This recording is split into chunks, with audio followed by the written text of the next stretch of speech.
tradition as a symbol of wisdom, prosperity, and lighting of the oil lamp. And in order to do the honors, we cordially invite Chief Guest Honorable Samantha Vidyaratna, Minister of Plantation and Community Infrastructure.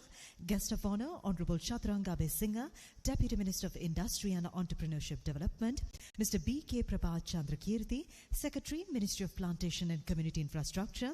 Mrs. R.A.R.S. Mayadunna, Director General Planning, Ministry of Plantation and Community Infrastructure. Mr. K.S. Vijayakirti, Additional Secretary, Coconut and Minor Crops, Ministry of Plantation and Community Infrastructure.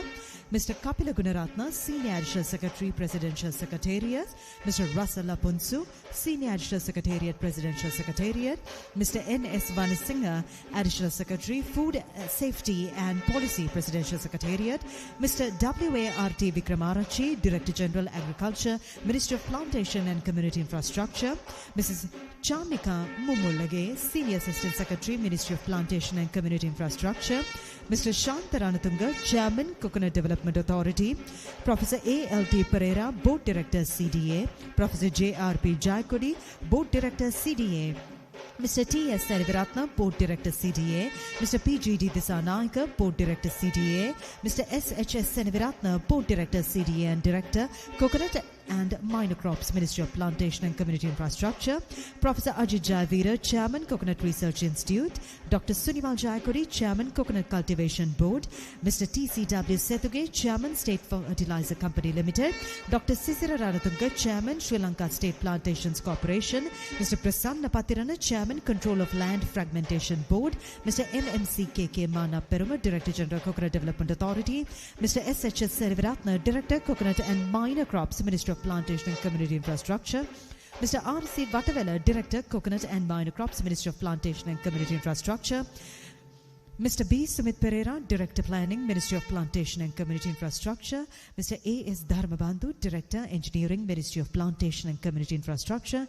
Ms. Jayani Galagethara, Assistant Director, Export Agriculture Export Development Board. Ms. Anuradhi Hathurasingha, Director, Marketing Development and Research, Coconut Development Board. Mr. S. S. Purasingha, Director, Quality Control and Quality Assurance, Coconut Development Authority. Ms. M.P. Sandhya Kanti, Director Finance, Coconut Development Authority.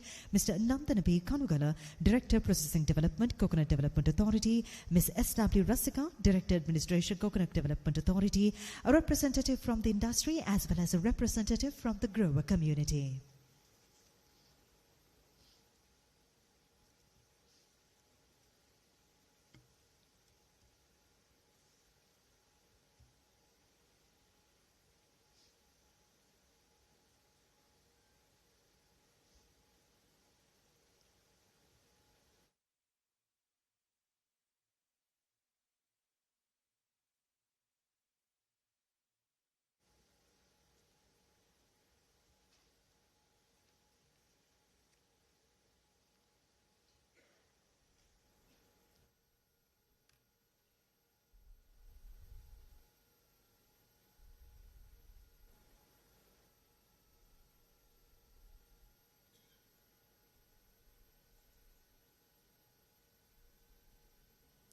Ladies and gentlemen, please remain standing for the pride of our nation, the national anthem.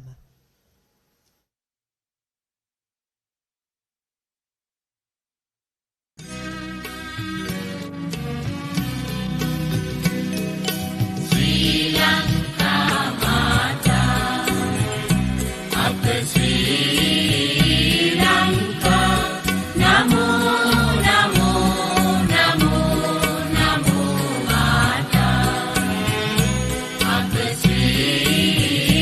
Lanka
තුල භක්ති ඔබ අප ආලෝකේ අපගේ අනුප්‍රාණේ ඔබ අප ජීවන වේ අප මුක්තිය ඔබගේ නව ජීවන ගෙමිනේ පිටින අප පුබුදු කරන් මාතා ඥාන වීර වඩවමින රැගෙන යනු මැන ජය භූමි කරා චිත මවකගේ දරු කැළඹෙලිනා යමු යමු වී නොපමා ප්‍රේම වඩා සමවේග දුරනදා නමෝ නමෝ මාතා අප ශ්‍රී ලංකා නමෝ නමෝ නමෝ නමෝ මාතා අප ශ්‍රී ලංකා නමෝ නමෝ නමෝ නමෝ මාතා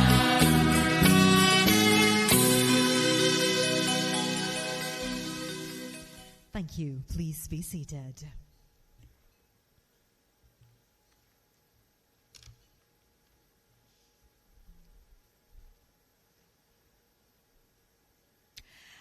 A very good evening, ladies and gentlemen.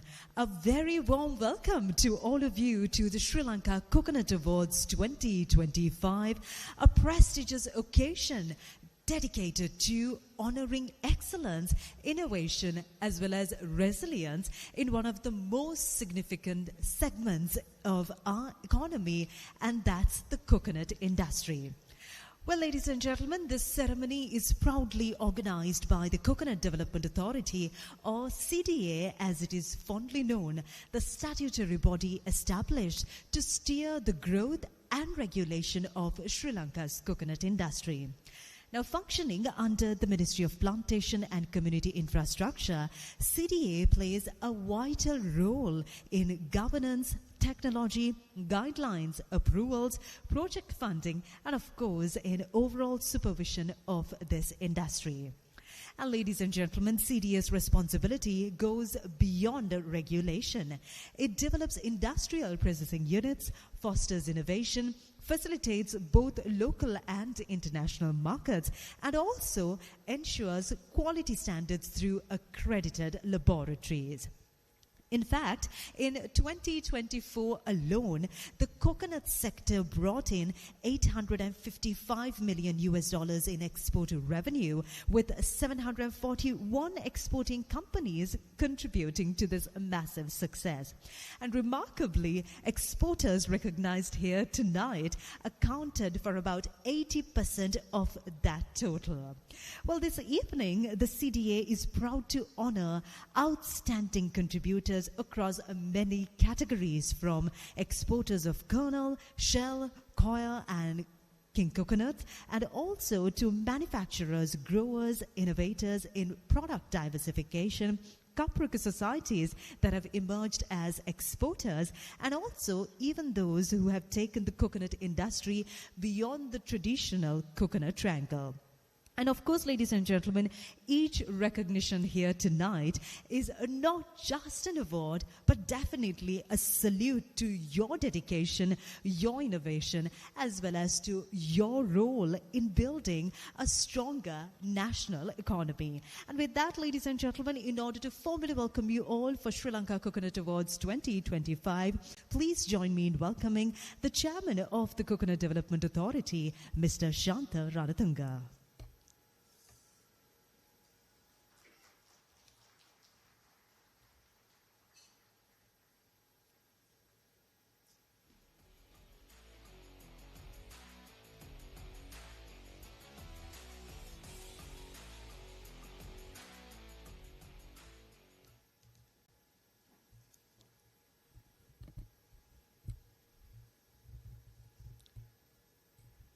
Good evening, Honorable Minister of Plantation and Community Infrastructure, Mr. Samantha Vidyaratna, Honorable Deputy Minister of Industries and Entrepreneurship Development, Mr. Chaturanga Besingha, Secretary of the Ministry of Plantation and Community Infrastructure, Mr. Prabhat Chandrasekhara,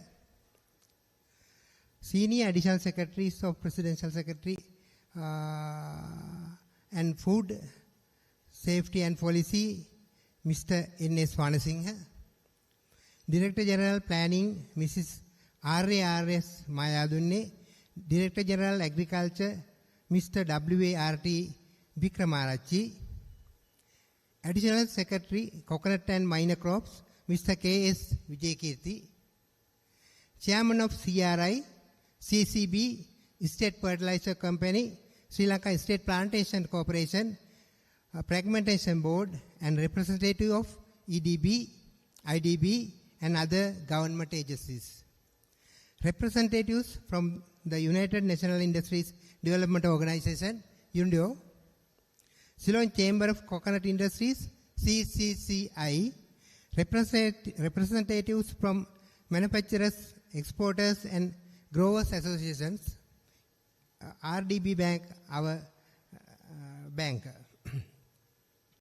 directors of the Ministry of Plantation and the Coconut Development Board, distinguished guest award recipients, industry stakeholders, ladies and gentlemen.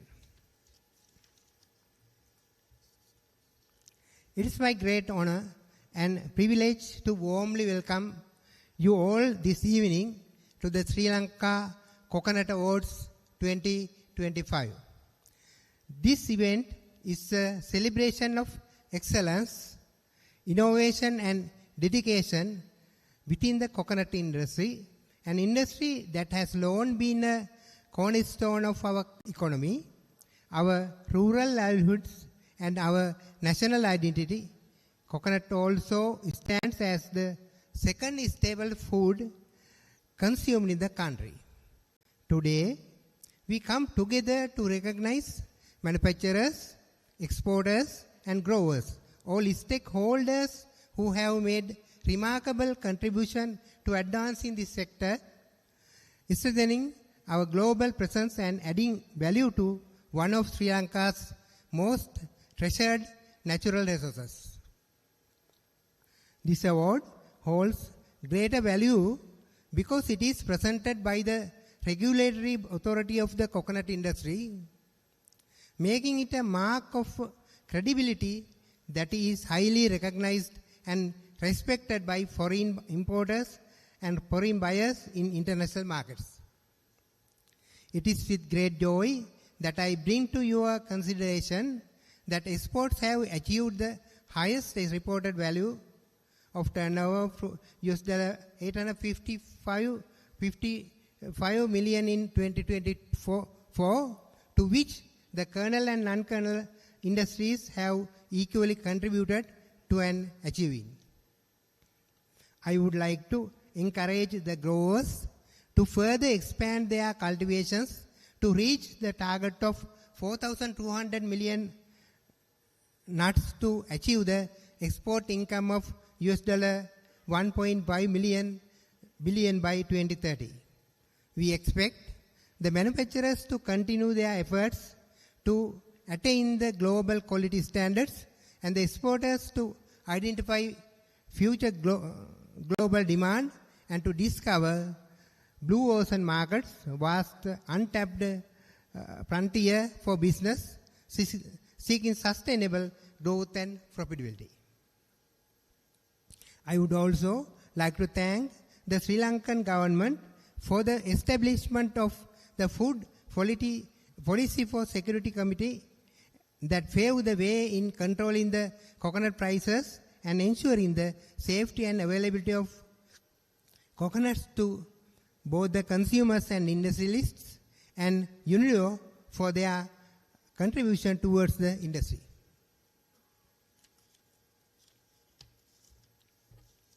On behalf of the Coconut Development Authority, I extend our deepest gratitude to the Honorable Minister, the Honorable Deputy Ministers, and senior officials of the ministry for gracing their occasions with their presence. Your leadership and guidance continue to inspire and drive the progress of this vital industry. To all the award recipients and participants, tonight's recognition is not only a testament to your hard work and vision, but also reminder that efforts pave the way for the future of Sri Lanka's coconut industry. May your achievements encourage others to pursue excellence, sustainability, and innovation in the years ahead. I once again warmly welcome you all to this important occasion and thank you for being part of this celebration of success and commitment, and wish you all an enjoyable evening. Thank you.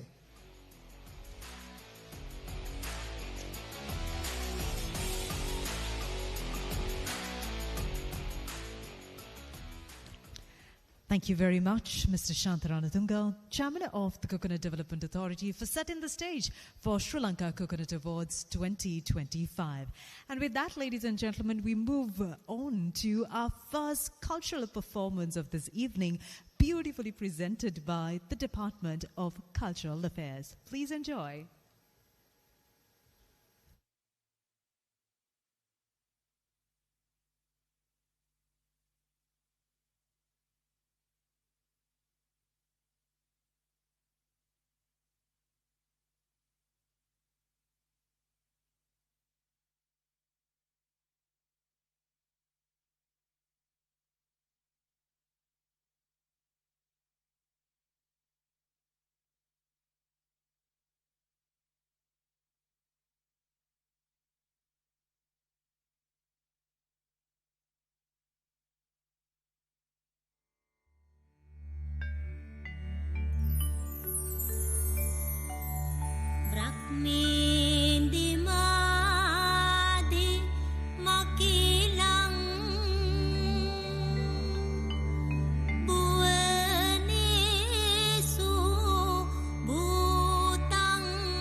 తరికిట కకతం తరికిట దీం తరికిట తుం తరికిట నం తరికిట తత్ తరికిట దిత్ తరికిట తుం తుం తరికిట నం నం తరికిట తరికిట దిత్ తరికిట తుం తరికిట నం తరికిట తాకిట దీకిట తుం కిట నం కిట తదీం దీం తరికిట తుం తదీం దీం తరికిట తుం తదీం దీం తరికిట తుం తా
Well, a big thank you goes out to the Department of Cultural Affairs for beautifully bringing out many forms of Sri Lankan dance culture on stage now.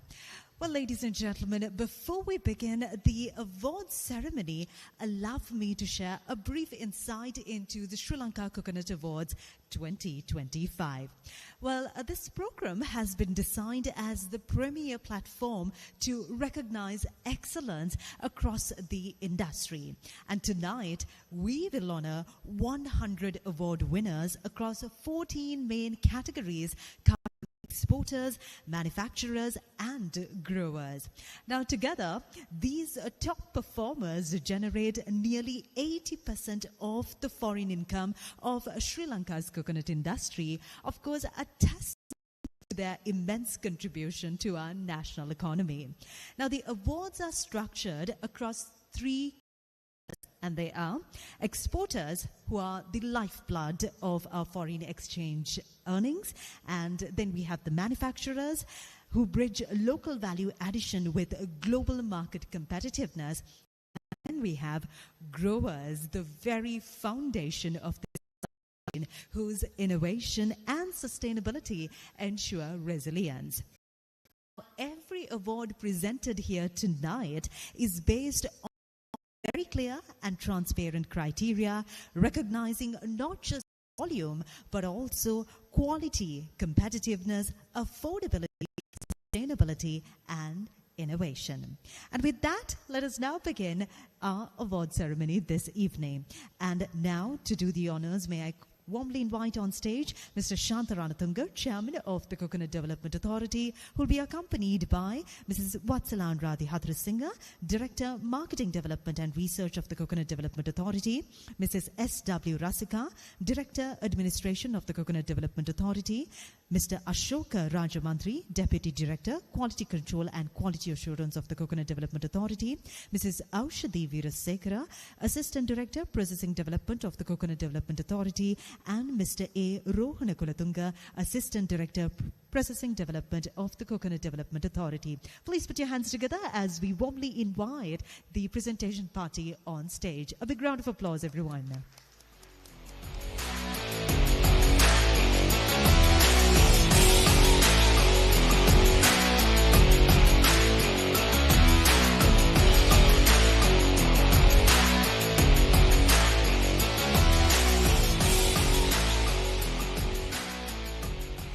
And now, we begin with our first set of awards are in appreciation of the work done to establish the coconut industry outside the Coconut Triangle. And the first award goes out to MC Enterprises Private Limited.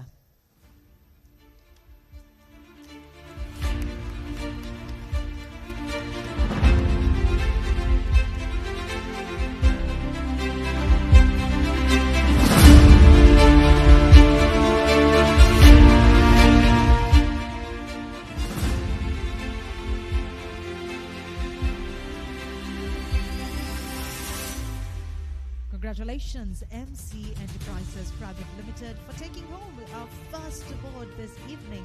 And that's in appreciation of the work done to establish the coconut industry outside the Coconut Triangle.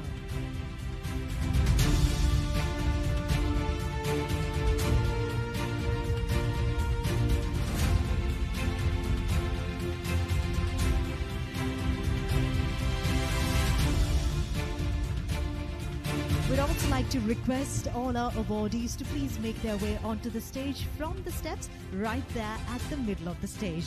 And now, ladies and gentlemen, the next award this evening goes out to Akshana Enterprises.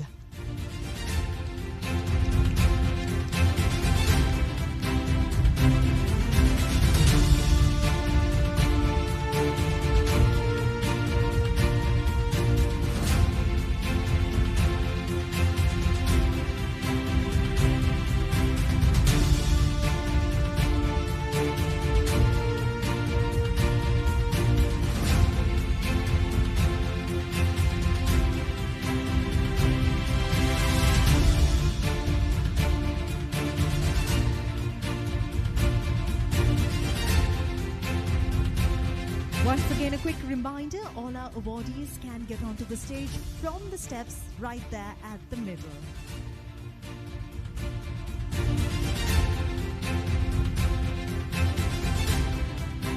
And the next award this evening goes out to Tropicoya Lanka Private Limited.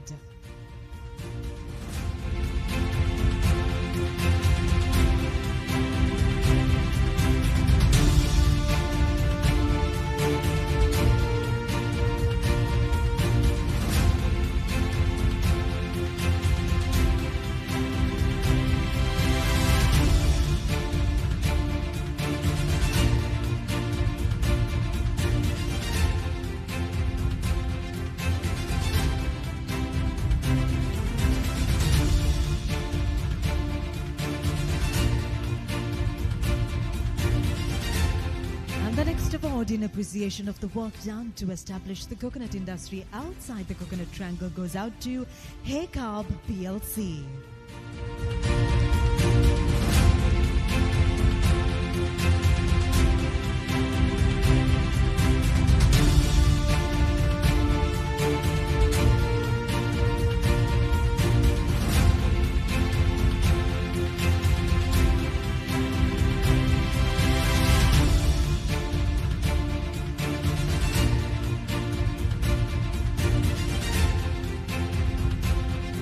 The next award this evening goes out to Mavixel International Private Limited.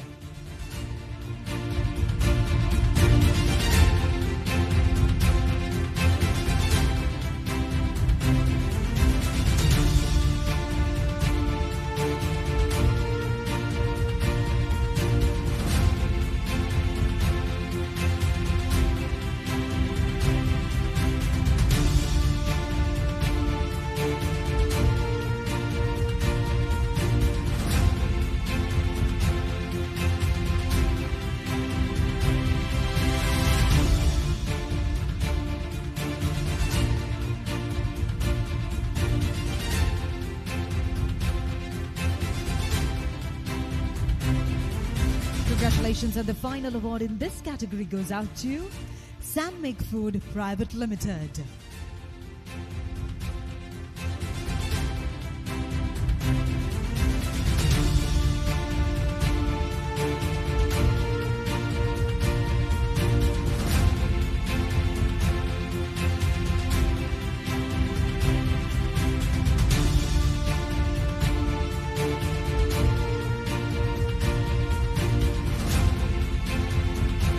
Congratulations. And now, in appreciation of the work done to promote coconut shell-based decorative products, this award goes out to Shri Coconut.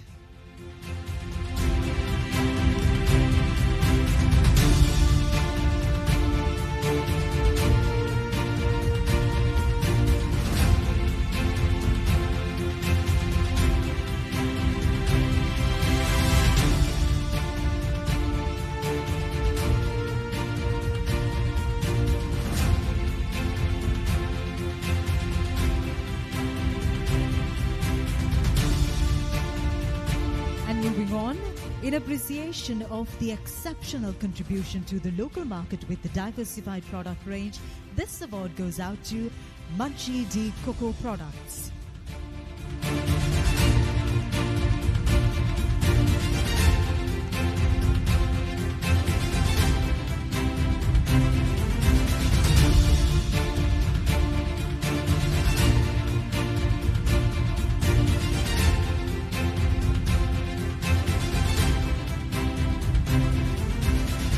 The next award goes out to Navik Mills Private Limited.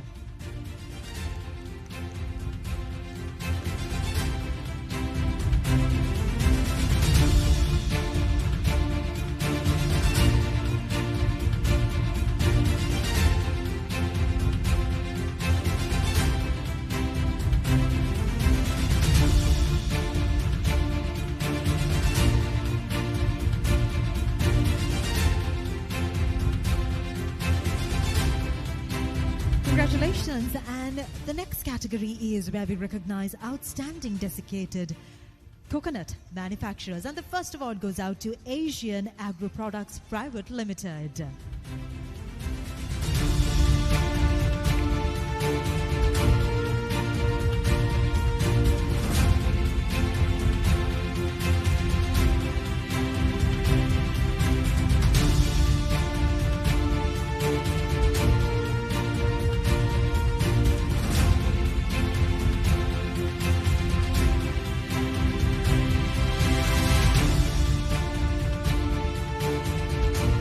The next award for outstanding desiccated coconut manufacturer goes out to Renuka Agri Organics Limited.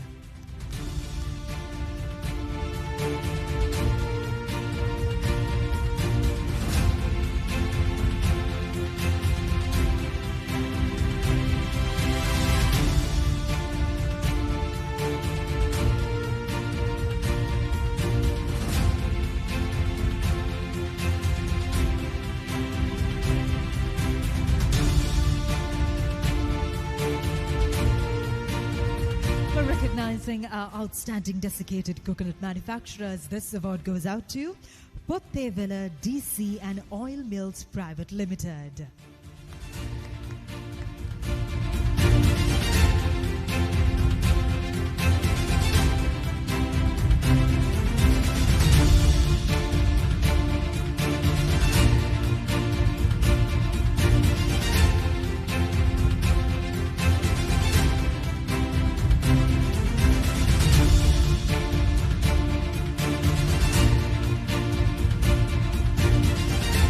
Congratulations, and we move on to the next category, and that's Outstanding Manufacturers Coconut Fiber-Based Value-Added Products category. And the first award in this category goes out to This Brush Manufacturers and Export.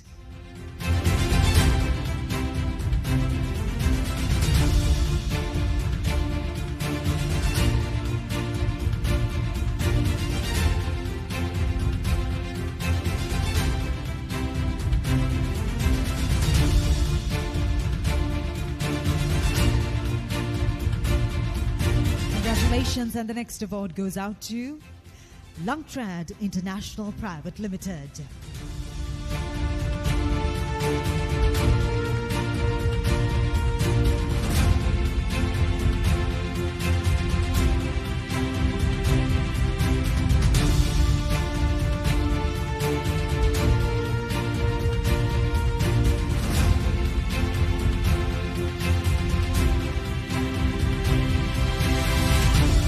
Recognize outstanding manufacturers, coconut fiber-based value-added products. This award goes out to Coco Tech Exports Lanka Private Limited.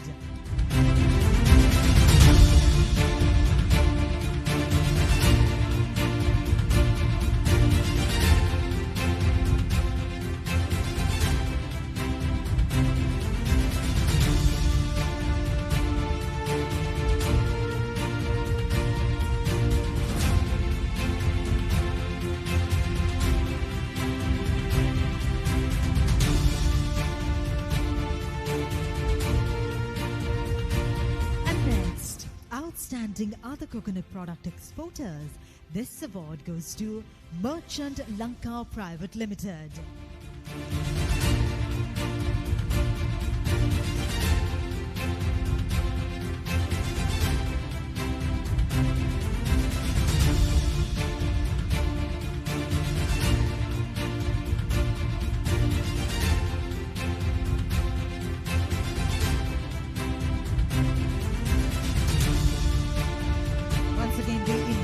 Merchant Lanka Private Limited to accept your award for outstanding other coconut product exporters.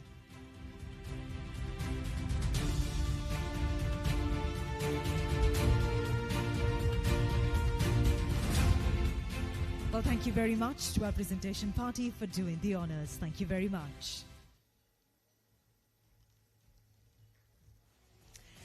And now, ladies and gentlemen, we move on to the presentation of the second set of awards this evening. And in order to do the honors, we'd like to invite on stage Mr. K.S. Vijayakirti, Additional Secretary, Coconut and Minor Crops, Ministry of Plantation and Community Infrastructure, who will be accompanied by Mr. M.M.C. K.K. Manna Peruma, Director General of the Coconut Development Authority, Mrs. S.S. Purasinghe, Director, Quality Control and Quality Assurance of the Coconut Development Authority, Mrs. Samadara Disanaika, Chemist, Quality Control and Quality Assurance of the Coconut Development Authority, and Ms. Nuwantika Samarasinghe, Internal Auditor of the Coconut Development Authority.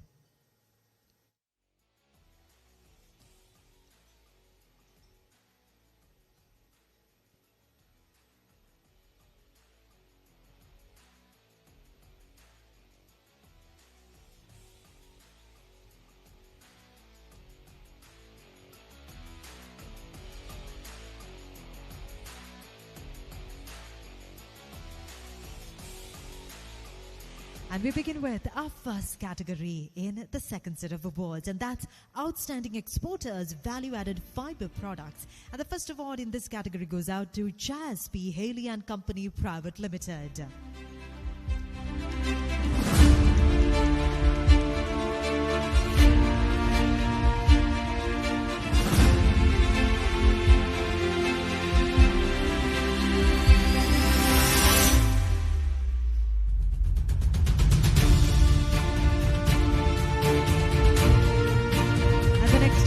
in this category goes out to Ravi Industries Limited.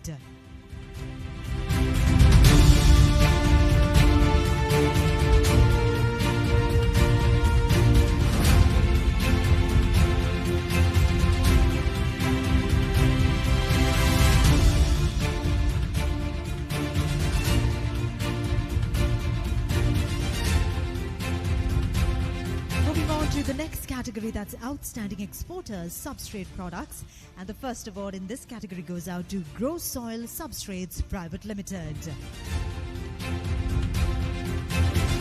Ladies and gentlemen, let's keep the applause going as we honor excellence and innovation across Sri Lanka's coconut industry. A big round of applause, everyone, for our award recipients.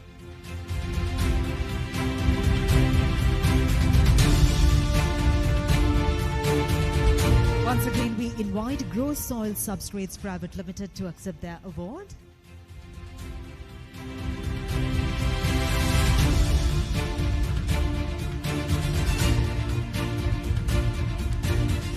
Moving on, the next award goes to Accra Coir International.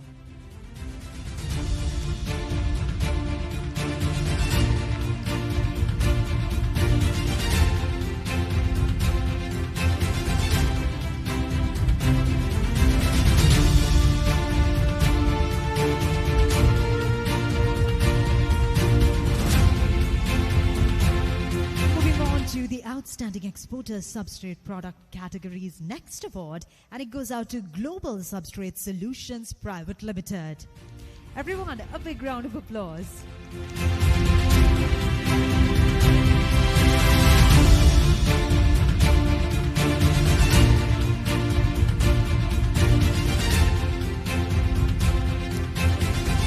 Once again, we invite Global Substrate Solutions Private Limited to please come on stage to accept your award.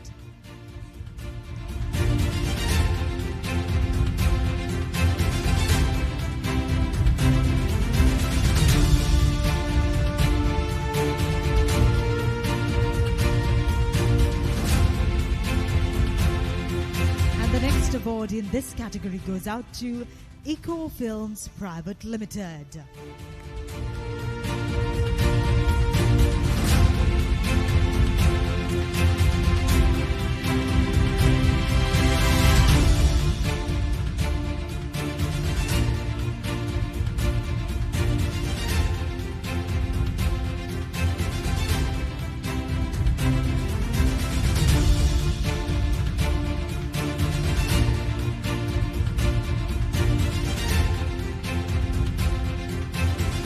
Award for Outstanding Exporters Substrate Products goes out to Coco Divine Salon Private Limited.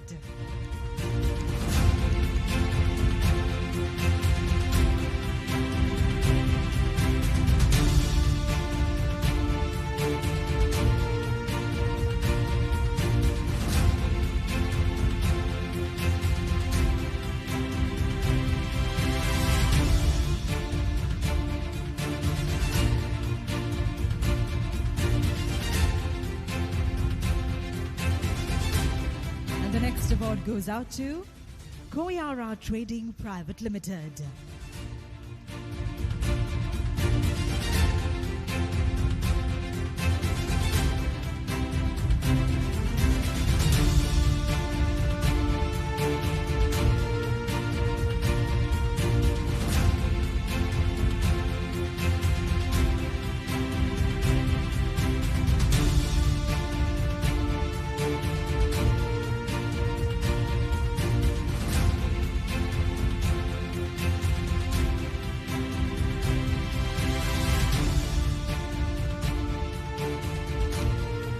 The next award for Outstanding Exporters Substrate Products goes out to Consark Private Limited.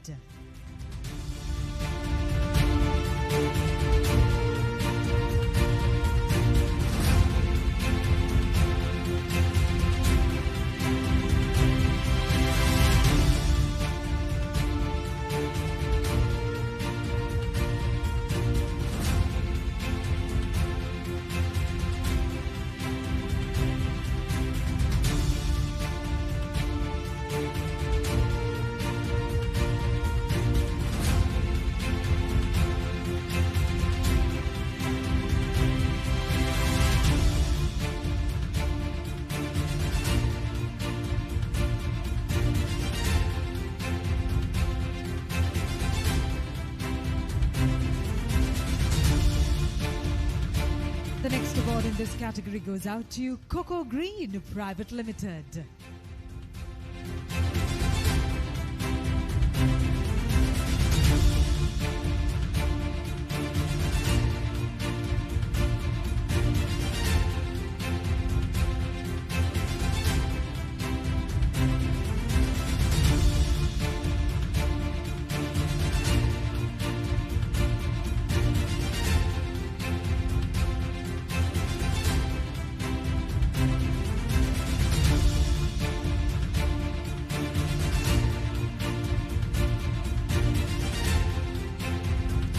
The next award for Outstanding Exporters Substrate Products goes out to Jampati Lanka Exports Private Limited.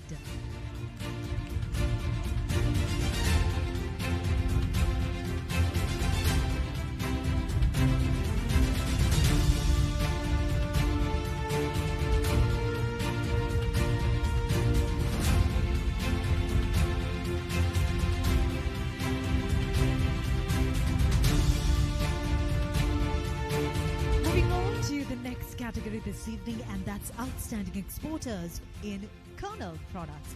And the first award goes out to Hero Nature Products Private Limited.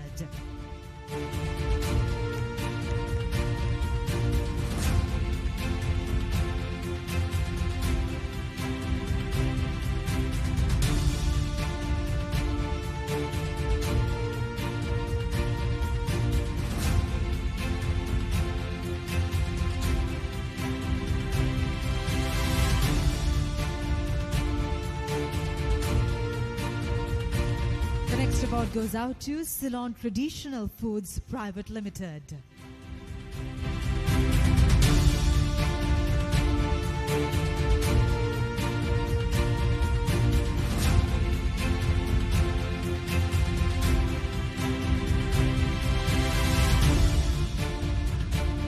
Moving on to the next award in Outstanding Exporters Kernel Products, and it goes out to EOS International Private Limited.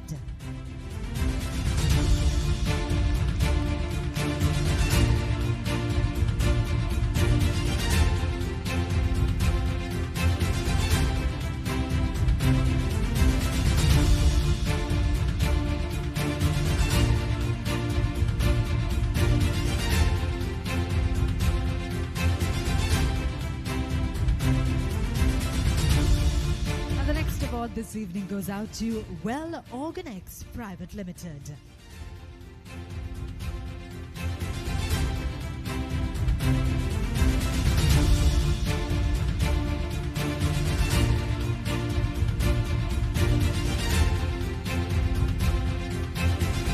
Once again, we'd like to invite Well Organics Private Limited to please come and accept your award.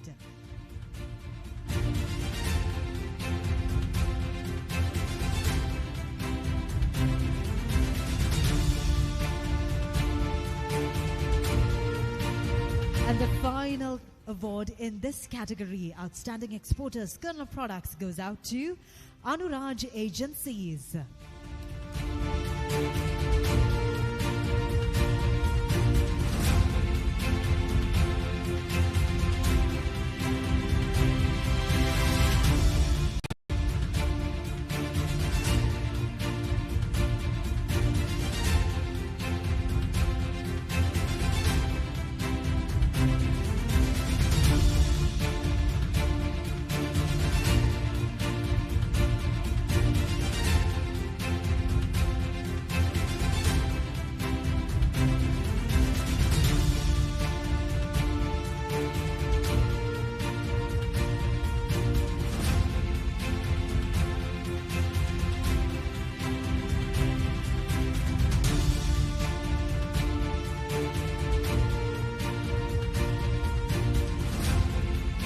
Well, once again, we'd like to invite Merchant Lanka Private Limited to please come onto the stage to accept your award for Outstanding Other Coconut Product Exporters.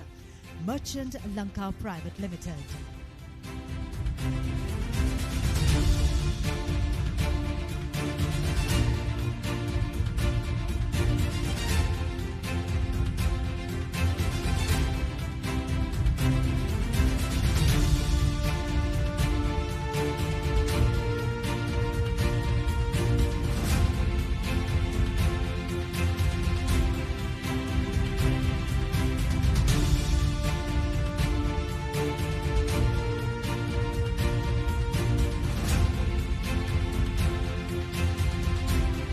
Congratulations to all our award recipients, and thank you very much to our presentation party for doing the honors. Thank you very much. Well, now, ladies and gentlemen, let us enjoy the vibrance and the rhythm of our culture with a beautiful performance presented by the National Youth Services Council of Sri Lanka.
A big thank you goes out to the National Youth Services Council of Lanka for that vibrant performance. And with that, ladies and gentlemen, we now move on to the next segment of our awards presentation this evening. And in order to do the honors, we'd like to cordially invite on stage Mr. Prabhat Chandra, Secretary of the Ministry of Plantation and Community Infrastructure, who will be accompanied by Mrs. R. Adunna, Director General Planning, Ministry of Plantation and Community Infrastructure, Dr. Sunil, Chairman of Coconut Cultivation Board, Mr. S.K. Atapattu, National Coordinator, Kapruka Fund Board, Mrs. Madhuri Vijay Bandara, Deputy Director, Quality Control and Quality Assurance of the Coconut Development Authority.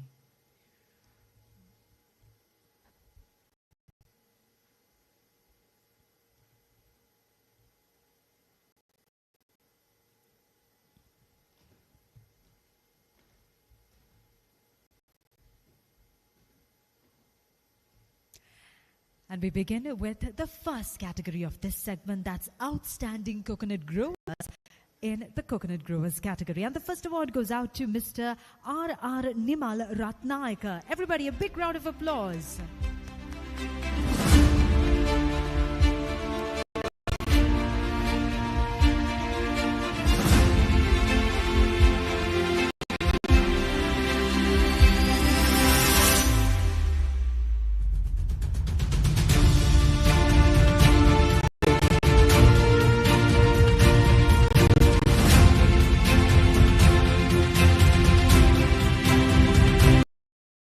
Goes out to Mr. M.A.C.P. Mallavarachi.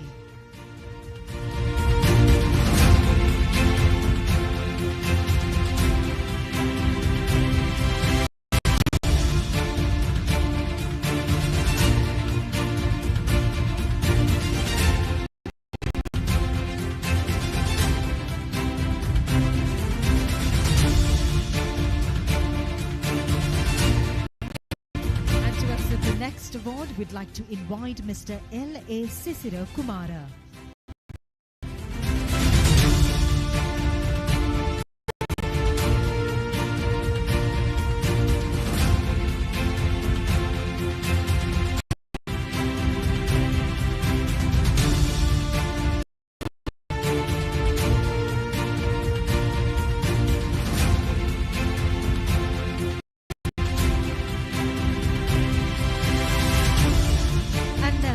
The next award goes out to D.L.P. Dasanayaka.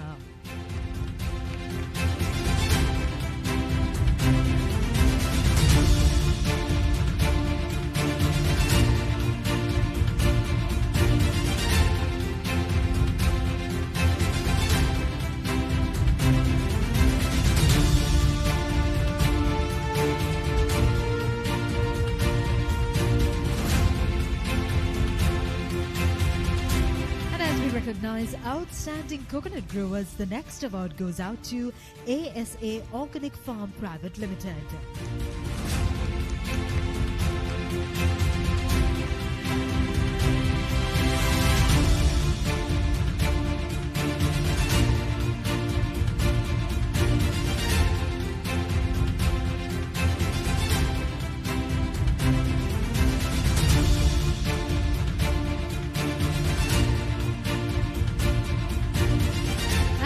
The next award, we invite Mr. SDSC Sumanaratna.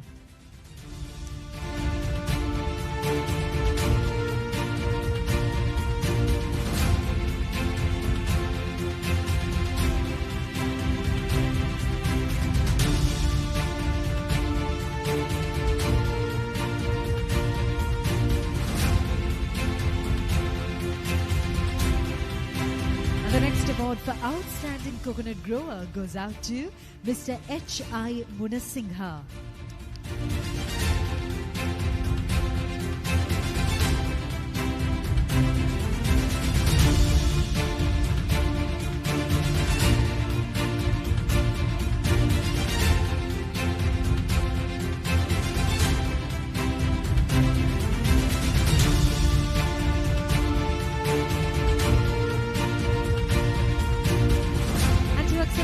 Award, we invite Mr. Nitya Bhaskaran.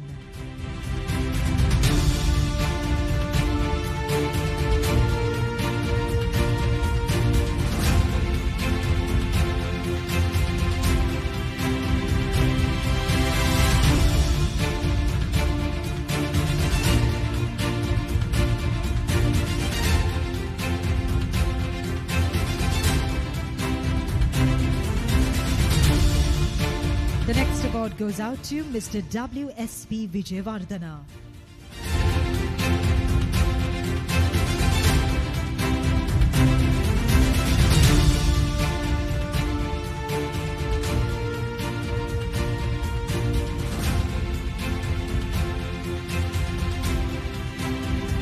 And to accept the next award for Outstanding Coconut Growers, we'd like to invite Mr. Chanaka Disanayaka.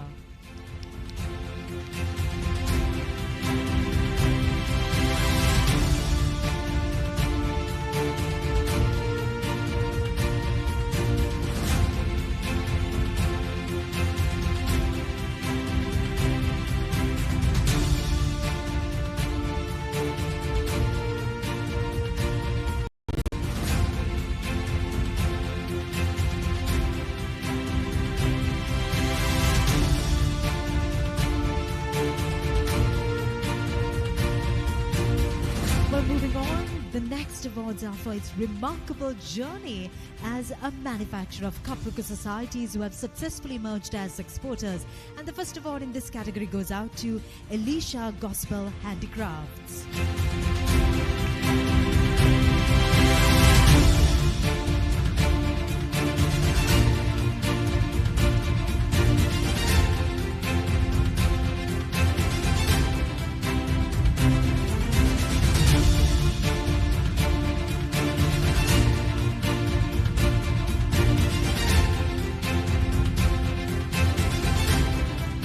The next award in this category goes out to PAK GPA Angekubra.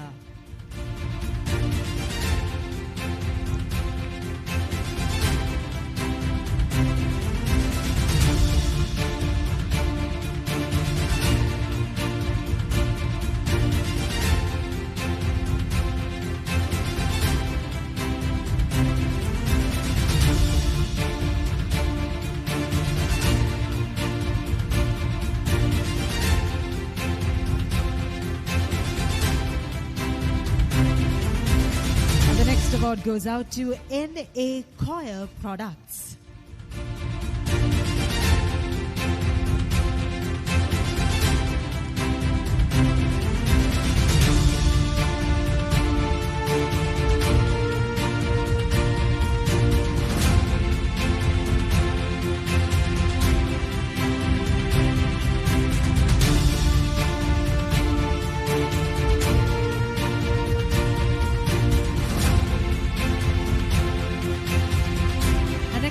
We recognize outstanding exporters in the King Coconut category. And the first award goes out to Global Trading and Marketing Private Limited.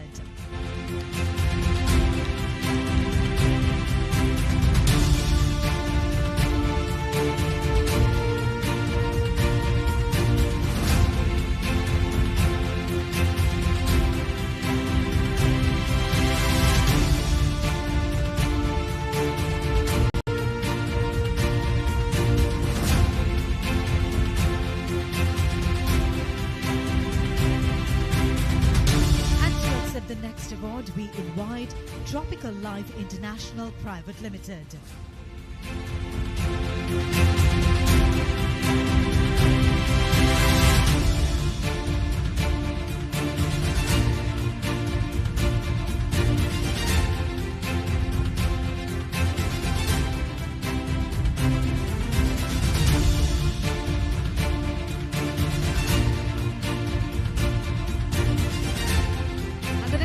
Goes out to outstanding exporters in raw fiber products, and it goes out to Manisha Exports Private Limited.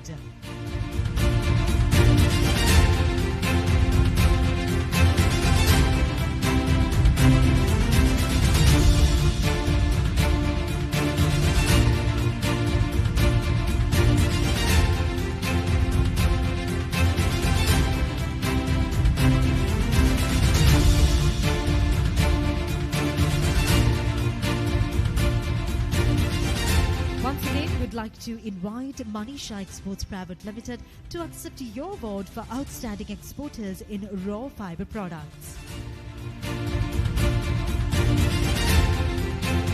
All right, thank you very much to our presentation party for doing the honors. Thank you very much. Yes, everyone, a big round of applause for our presentation party. And now we move on to the presentation of the next segment of awards. And in order to do the honors, we'd like to invite on stage Mr. Russell Aponso, Senior Additional Secretary of the Presidential Secretariat, who will be accompanied by Mr. N.S. Vanasinghe, Additional Secretary to the President, Food Safety and Policy, Presidential Secretariat, Mrs. M.P. Sandhya Kanti, Director, Finance of the Coconut Development Authority, Mr. Vilaja Ramyadasa, Deputy Director, Processing Development of the Coconut Development Authority, and Mrs. Malsha Pandipitiya, Legal Officer of the Coconut Development Authority.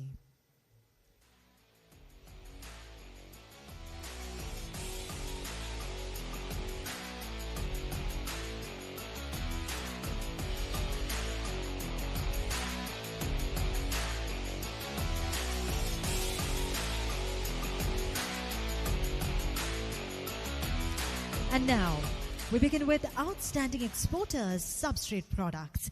And the first award goes out to Eco Trends Private Limited.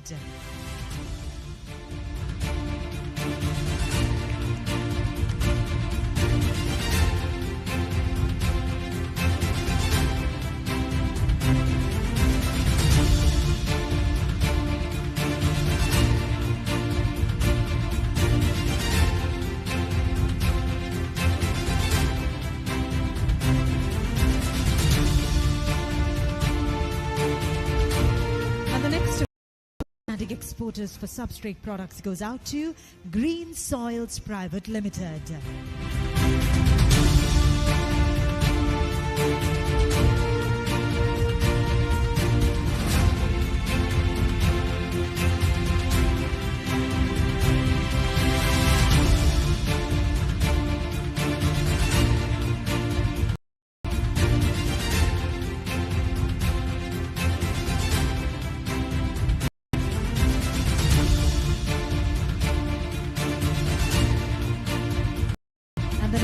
Goes out to Horambava Coir Private Limited.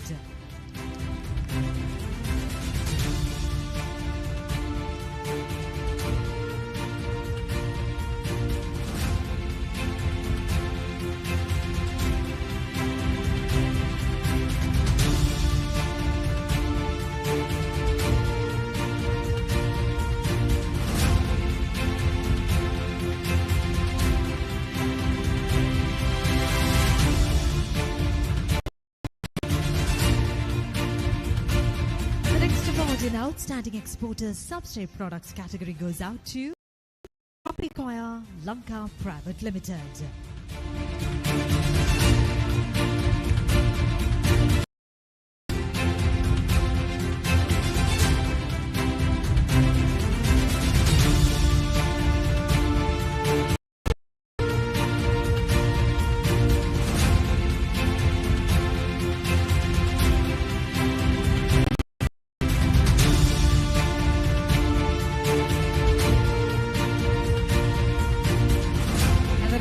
Goes out to Euro Substrates.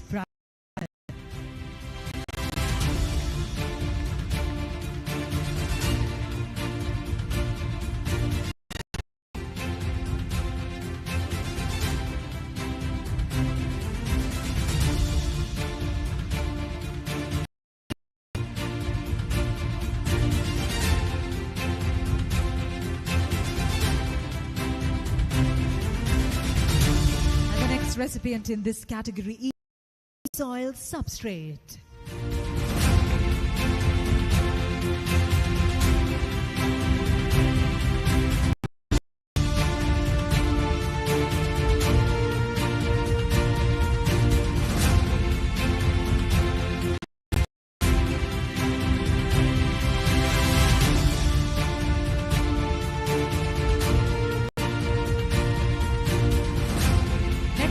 We will be recognizing the outstanding exporters in the kernel products category. And the first award goes to Navik Mills Private Limited.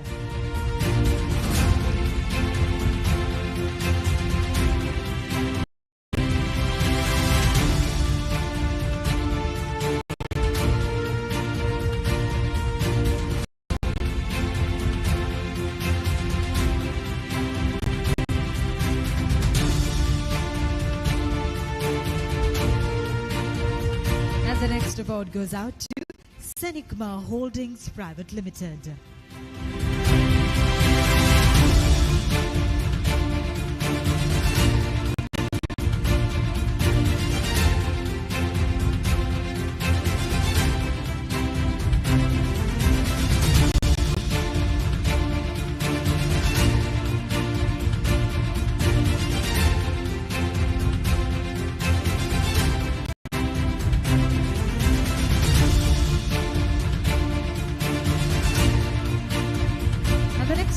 From Outstanding Exporters in Kernel Products goes out to Tahoma Coconut Products Private Limited.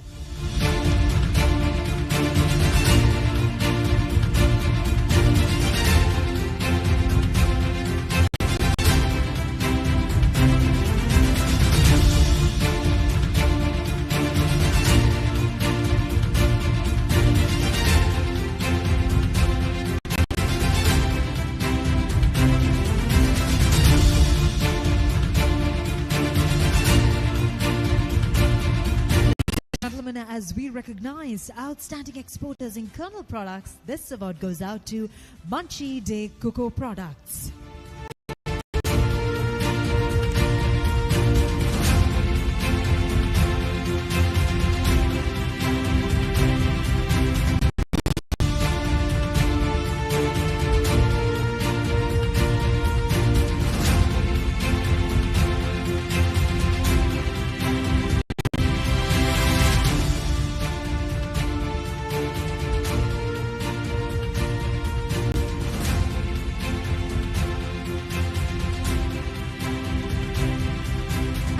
Award in this category goes out to Vagaruela Oil Mills Private Limited.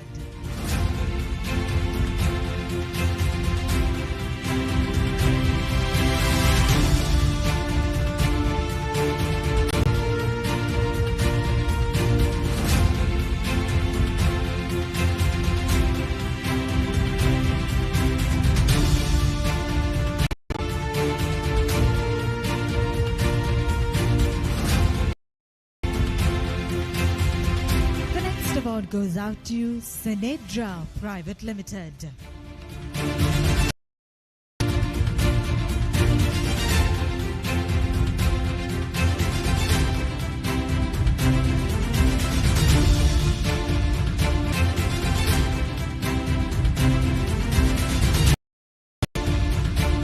The next award for Outstanding Exporters Kernel Products goes out to Adam Expo.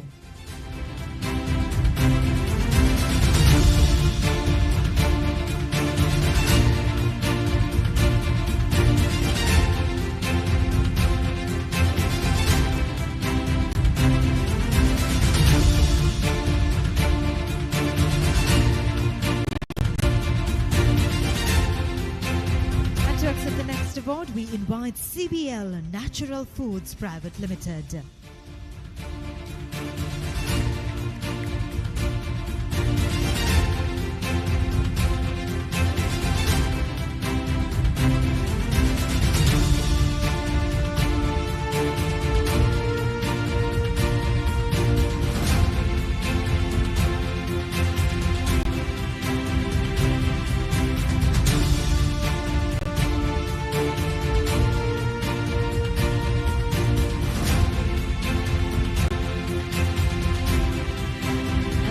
Award in this category goes out to Stassen Exports Private Limited.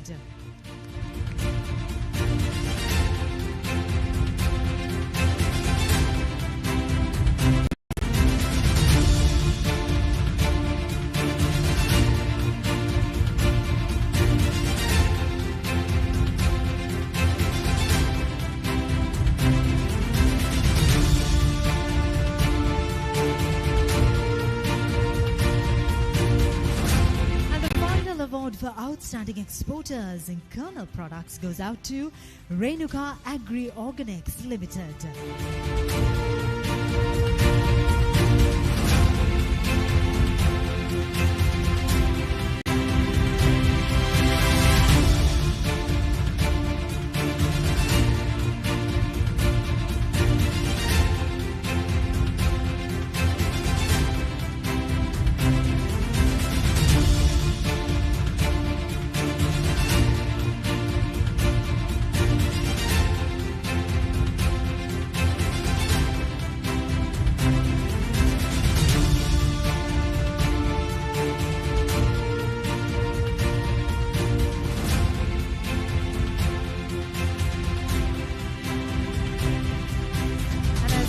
close this segment of awards with that. A big thank you goes out to our presentation party for doing the honors. Thank you very much. And everyone, a big round of applause for all our award recipients we have with us so far. And now, we'd like to invite all of you to enjoy yet another energetic cultural performance, once again by the National Youth Services Council of Sri Lanka.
Thank you.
with that fantastic performance, ladies and gentlemen, we now take the privilege in inviting an industry leader whose vision and experience have played a remarkable role in shaping this wonderful sector. Mr. Indika Pereira is the Group CEO of Vichy Plantations, a pioneer in Sri Lanka's coconut and natural products sector. And under his leadership, the company has earned a strong reputation for sustainable agriculture, value-added coconut products, and ethical business practices, expanding its footprint globally as well as across the region. Well, he also serves on the boards of Ecotrends, Vichy Beverages, Ayura Naturals, and Bitumix, and also is an executive director of Vardhana Venture Holdings. And with that, we cordially invite Mr. Indika Pereira to address you all on behalf of the entire coconut industry.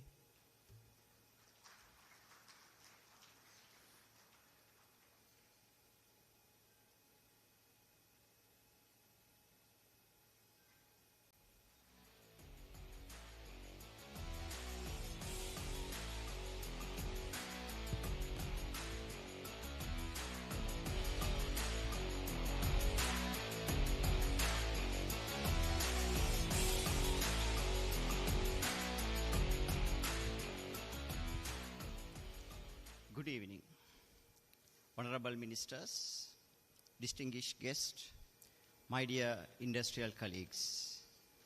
It's a great privilege to address such a high caliber leaders in coconut industry. When Chairman spoke about the welcoming speech, two numbers stuck in my mind. One is targeting 4.2 billion nuts. Second one is targeting 1.5 billion turnover from the coconut sector. If you look at this in an isolated manner, these are excellent numbers. If you look at back the history of this coconut industry, 1970, we produced 2.6 billion nuts. Population was 12 to 13 million. Today, we are having 22 million to 23 million population. After 55 years, we are producing the same number of nuts. That is 2.6 billion. Therefore, these target numbers, if you look at in isolation, these are great targets. Why I'm saying it's in isolation? The coconut industry is growing much faster than this. Today, total value is 21 billion as a whole, having the activated carbon, fiber, and the kernel-based products. 2030, targeting with a high CAGR, compound average growth rate, targeting 39 billion USD. Out of this 29 billion USD, we are targeting 1.5 billion. In my view, as a business leader, this is not enough. We need to add more and more value into our available resources. As a country, if you look back, we are one of the nations who are using coconut for each and every meal. Therefore, local consumption is very high. Even though we are having 2.6 billion nuts with us, that's why we are having a limited turnover, I would say 856 million for the last year. Thailand, they are having very limited nut production. Malaysia, they are having very limited nut production, well below us, but their turnovers are high because they are going for a high value-added product. If you look at the composition of activated carbon, fiber, and kernel products, kernel products contribution is much larger compared to the other two sectors. And it's growing very fast. For the last 7 months, that grew with more than 40%. Fiber, 20%, and charcoal or activated carbon, close to 17%. Therefore, entire business is growing. The Philippines, they are having very high number of nuts production, close to 15 billion.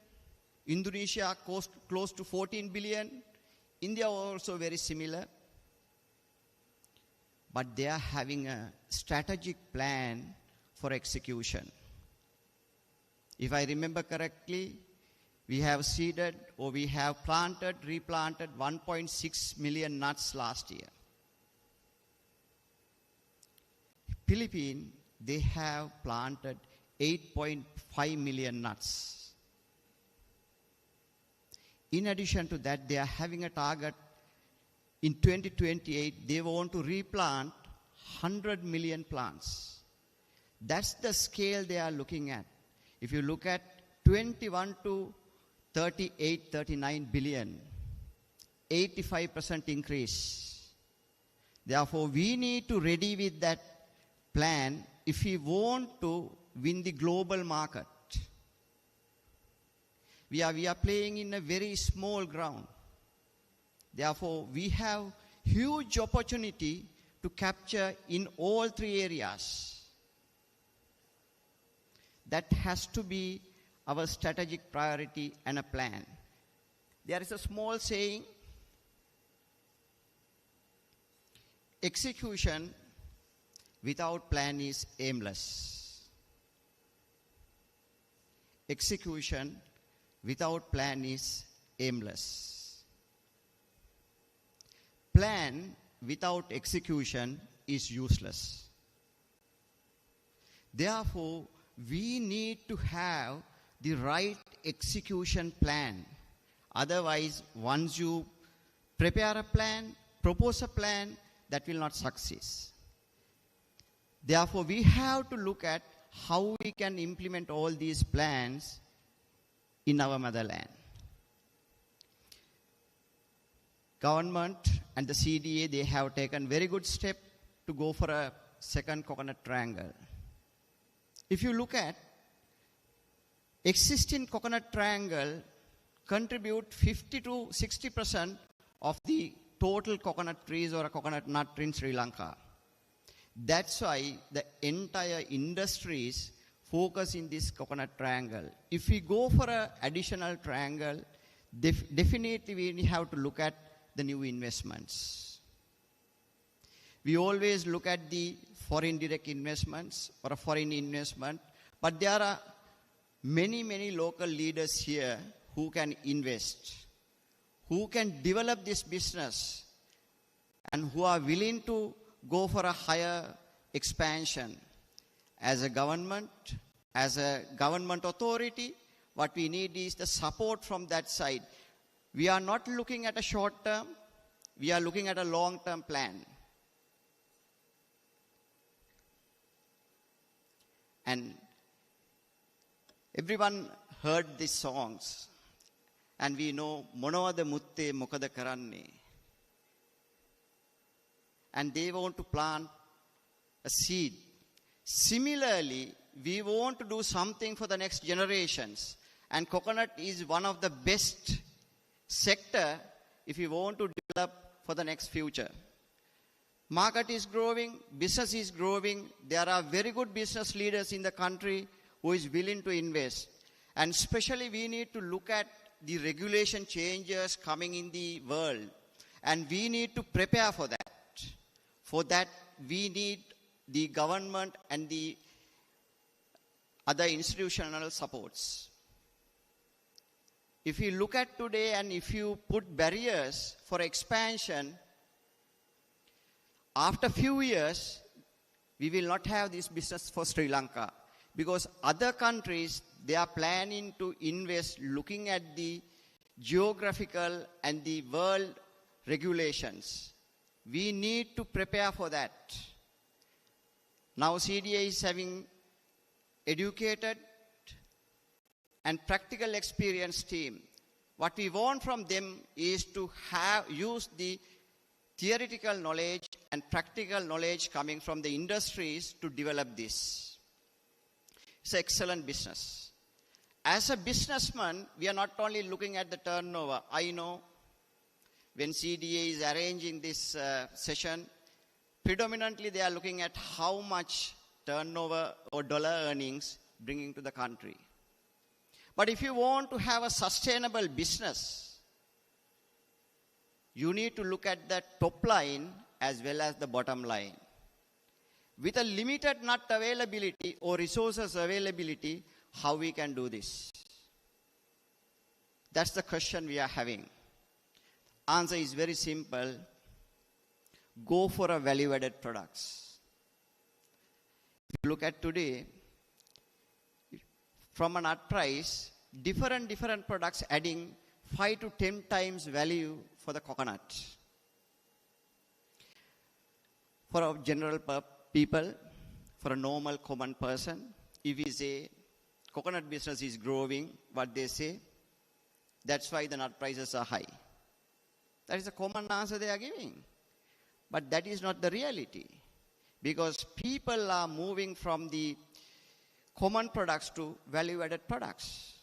Therefore, we need to educate very similar to what we did for tea. Everyone is known the Ceylon tea. And we request CDA and the other government officials to make that similar kind of a brand for Sri Lankan coconut.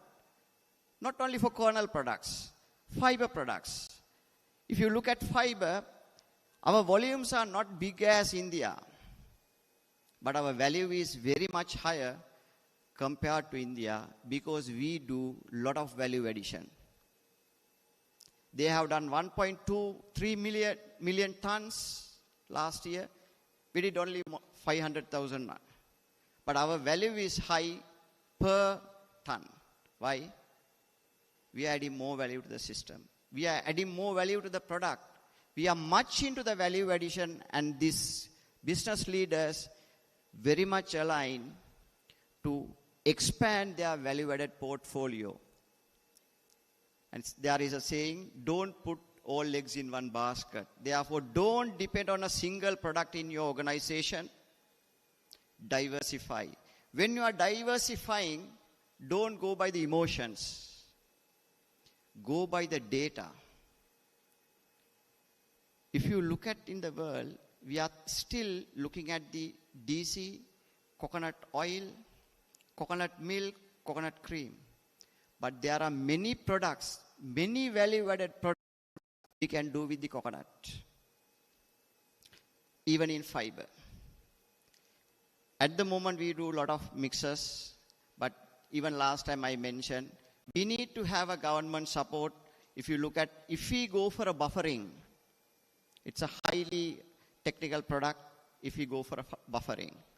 Then you can get more value addition rather we are sending raw material to the other countries. We are doing activated carbon. If you look at number 1, number 2, very close with the high value added products because of the activated carbon, very expensive. But there is another product coming with the biochar. That is one of the new generations looking at how to use this biochar in an industry. We can be the pioneers of this. Not only that, as a whole, we are looking at how to sustain this business in Sri Lanka. As I mentioned previously, if we are not getting an opportunity to expand in here, high tendency to move into other countries, and we are giving our technology, our knowledge to them, and one day they will be a competitor for us. We don't want to do that. Only thing is, we need to have that facility to develop it in Sri Lanka. Therefore, I humbly request from everybody to develop this business, we need to have a very good technology. Otherwise, we may not be able to compete with highly developed countries like Thailand, Indonesia, Malaysia. Therefore, we need to change that part. We need to develop a coconut brand in the world because it's growing. It's not dying. Therefore, good opportunity for everybody to look at in a different way. The value-added product, if you look at, we are very good in coconut milk, but coconut milk beverage is growing at 17% CAGR. And other thing is the business arrangement with the countries. That is 2 ministers here, and definitely they can look at into this. If we can have a great deal with the other countries, we can develop more and more value-added products. Simply, I want to say, this is an appreciation for all the hard work, the business leaders here, CDA chairman, and the entire team. On behalf of the industry, I would say appreciation is appreciated, but we have to go a long way. At the moment, we are having 4% market share in global. Out of 21 billion, we are having 856 million. And at least we need to target to get 10% minimum with the execution plan. You can see the numbers are growing here, inside the room. Last session, we haven't had this much of people. Very similarly, we want to look at how we can increase the production, value-added product, and the high turnover numbers with a profitable manner in the industry. If we go for a value-added product, then we can take care of farmers as well because the margins are good. You are going for a niche market. Therefore, opportunities are there and the business leaders are willing to take that challenge. We only need the support from the government and the other institutions. And again, on behalf of the industries, I will thank everybody who is here, Chairman, CDA, and the Honorable Ministers for participating in this event and having a nice arrangement. Thank you very much.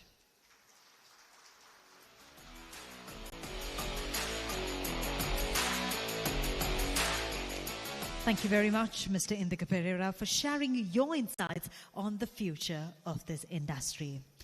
And with that, ladies and gentlemen, it's now my privilege to welcome onto the stage a leader who's at the forefront of uplifting Sri Lanka's industries and entrepreneurship.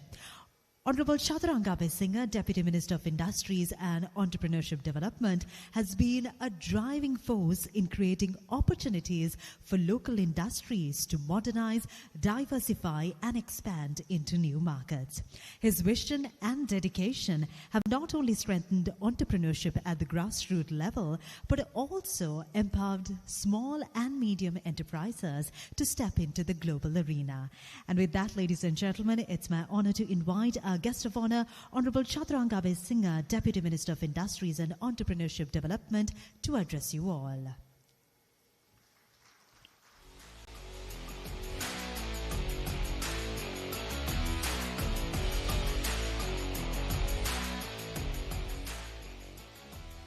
Good evening, ladies and gentlemen.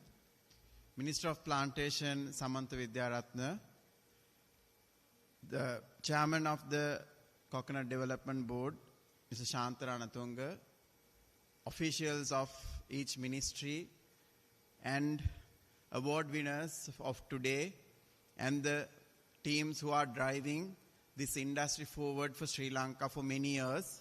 First of all, I would like to congratulate and thank all of you for the enormous effort, innovation, and resilience that you are showing on behalf of our country.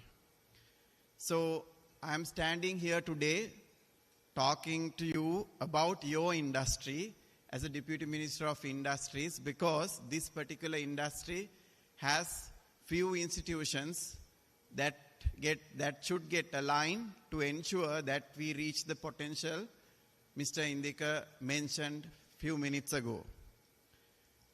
From Ministry of Industries perspective, we were so keenly looking at the industry supply chain as we took office.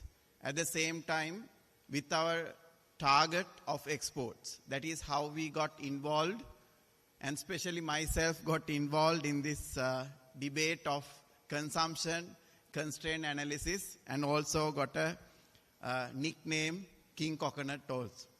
I think sometimes the negative publicity also helps. So what I'm hearing from the ground, now people are using more blenders and alternative products in their households as we speak. And the last week I was in Sichuan province, China, and I was lucky to get an opportunity to go and see one of their agri-techno parks in Nanchang. And this park, they had a agriculture innovation factory or a plant which is researching on tomatoes. It's a huge hydroponic plant, and when I went in, they were planning their next production, and the entire structure was filled with cocoa peat grow bags. So I asked them, where do you get this from? And they said, we are getting this from Sri Lanka. So at the highest level of global technology, creating tomatoes for next 20, 30 years, we have reached the value chain. So this is what Mr. Indika was talking about. And it's very important. At that point I realized, and I asked my ambassador, find me who's supplying this. And today morning they have replied to me saying, the organization has refused to reveal, and some French companies supplying to them. But the ingredients are from Sri Lanka. So that is where the value addition is lost, I feel, that we still tend to send our raw material to other countries, and they do the value addition and get directly connected to the global supply chains. And in this particular point, as Mr. Indika mentioned, we do have the core competency because of our products, our capabilities, and probably in certain products, the varieties also make us competitive at this point. So creating a brand is very vital for coconuts in Sri Lanka, that we can grow up the value chain. And both local and global demand, we will have to facilitate, because coconut is one of our key daily usage products, which we have to facilitate at that level as well. So the debate is about, I'm not going to talk about the 4.5 billion nuts, because we have the minister and the capable team who's going to drive that. But what I want to leave with you is a management idea of constraint analysis. So we need to now decide, as Mr. Indika said, whether we go on a linear journey and die with our own fate, or do we take a decision now to think outside the box and innovate and make decisions based on a management process called constraint analysis. So we have 4.8 billion nuts. We need 1.7 of that to feed the Sri Lankans in their current consumption pattern. So do we take enough effort as a community or supply chain to change that behavior? It's on us. I discussed this at the beginning of the year on my own, but I did not see enough effort from the industry to change this mindset, which we should do. Maybe we should be able to save another 500 million nuts a year. At the same time, as Mr. Indika said, now it's a time that we need to look at our portfolio of products and decide as a group who's already here, who can make decisions collectively, which products are we going to put our money in? What products are we going to discontinue or going to do with imported raw material? If we don't make this decision now, we will have to wait another 5 years and have same debate here in this whole probably a better place. We will not achieve the targets that we are supposed to achieve. As Mr. Indika said, market is so fast. Other countries are competing. Unless we focus on our brand and the product portfolio wisely and shift products, the constraint of 2.8 million nuts to the most valuable products and capture that niche market, we will be nowhere in another 5 years' time. So here I'm going to leave that thought with you all, because we have few competing demands. That is, one is local consumer. How do we ensure that our people continue their culture and their requirements? We have a global position to sustain and grow. We have to continue and sustain the industry as a whole, the entire value chain, all the producers, suppliers, and the growers. And we also need the export requirement to be met as a country, because by 2029, we should have a reserve of $12 billion. So these are the constraints that we would work at. So what I'm trying to say is, as a team, as a group, I'm glad that the entire supply chain is here. I'm thankful for the Ministry of Plantation, who has been able to bring the entire value chain to one forum, one table, one award ceremony. So Ministry of Industries will be with you all making these bold decisions within next few months, I would say. And we would support the industry in convincing any places that we need to think outside the box and capture that this window of opportunity we have to become one of the greatest nations for especially both kernel and non-kernel coconut supply. So I wish you all the very best, and the award winners, and the efforts that you have put all these years to bring this industry to this stage. And I'm pretty sure we can reach the height we dream of. And thank you for the previous speaker, Mr. Indika, enlightening us with the great opportunity that lies ahead. Sri Lanka doesn't have many core competencies, and this is one. And I'm glad the Coconut Development Board Authority and the Plantation Ministry is taking lead to make these changes for all of us and now for children. Thank you.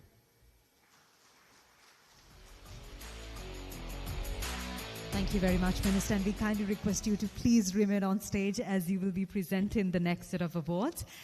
Well, ladies and gentlemen, with that, we move on to the next set of awards. And in order to do the honors, we'd like to once again invite on stage our guest of honor, Honorable Chaturanga Singha, Deputy Minister of Industry and Entrepreneurship Development, who will be accompanied by Mr. K.S. Vijayakirti, Additional Secretary, Coconut and Minor Crops, Ministry of Plantation Structure, Professor Ajit Javira, Chairman of Coconut Research Institute, Nandana P. Kanugala, Director, Processing Development of the Coconut Development Authority, and Mr. M.M. Pushpakanta, Deputy Director, Marketing Development and Research of the Coconut Development Authority.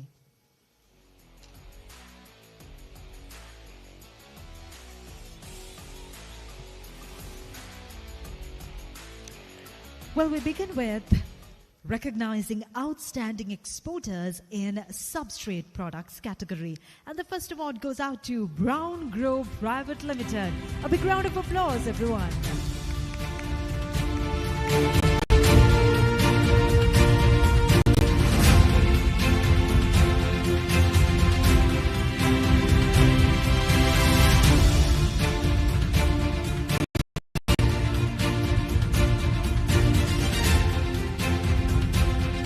The next award goes out to Rio Coco Lanka Private Limited.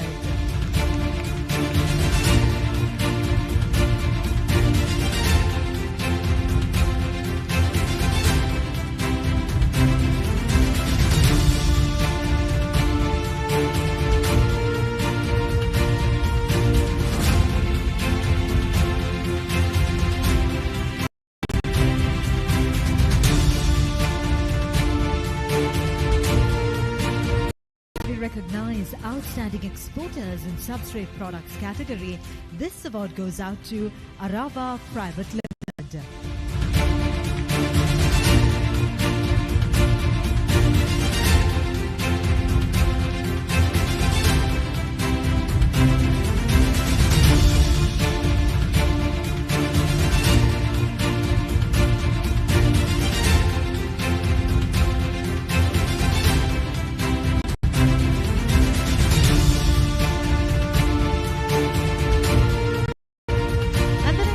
Goes out to Palamix Lanka Private Limited.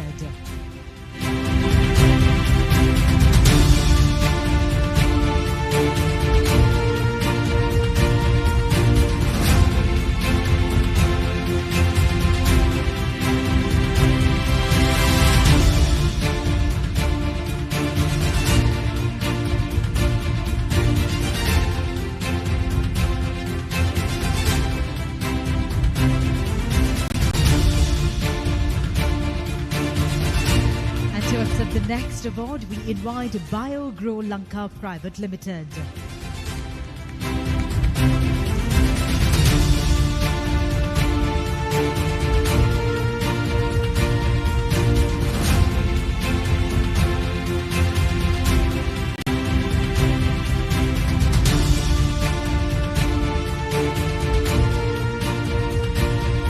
The next award for Outstanding Exporters Substrate Products category goes out to Grow Right Substrates Private Limited.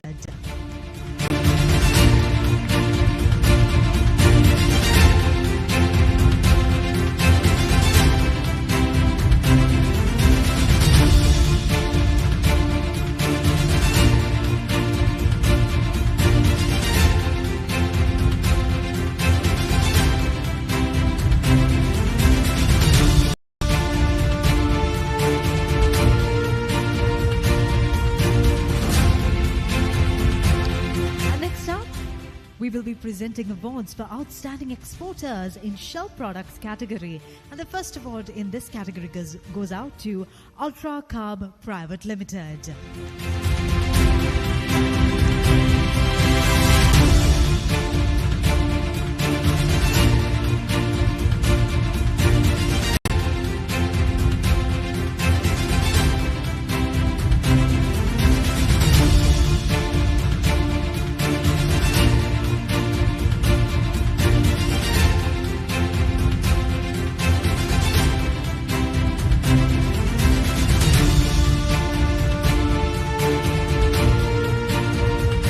The next award goes out to Carbon Activated Corporation Lanka Private Limited.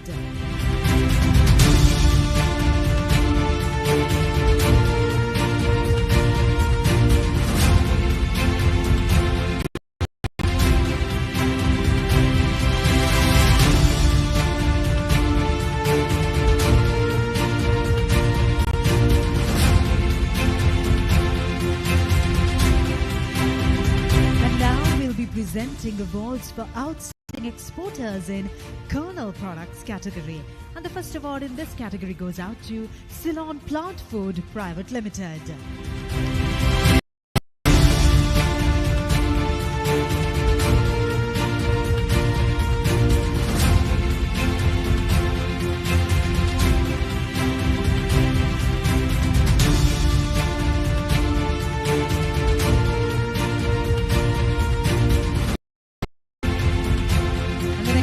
Goes out to Adam G. Lukmanji Exports Private Limited.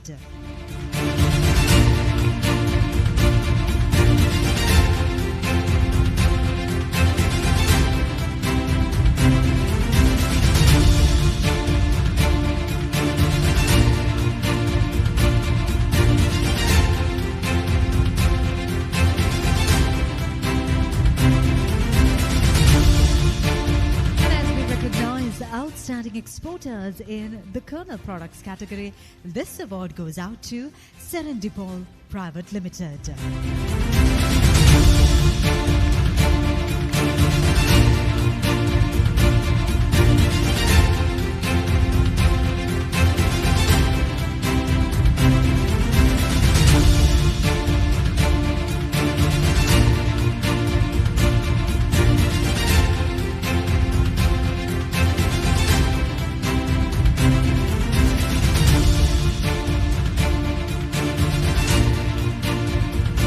accept the next award, we invite Tropical Life International Private Limited.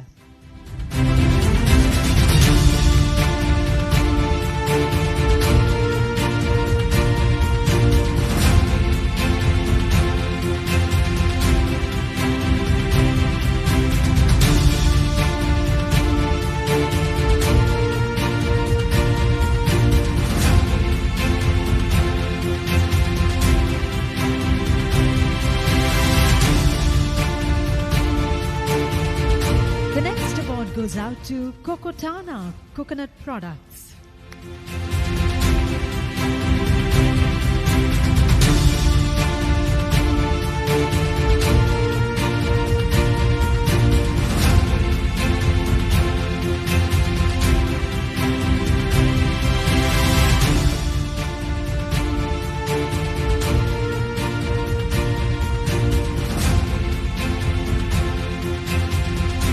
The next award will be presented to C.W. Mackey PLC.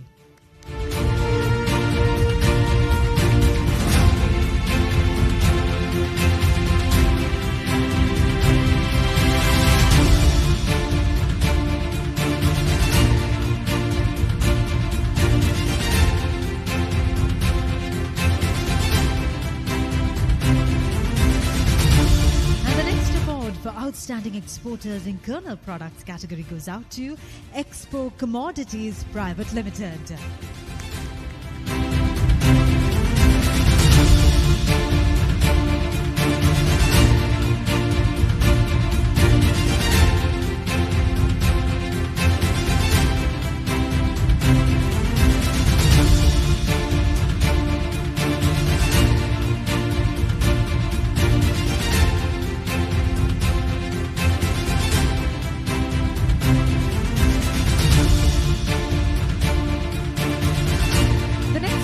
In this category goes out to HDDES Extracts Private Limited.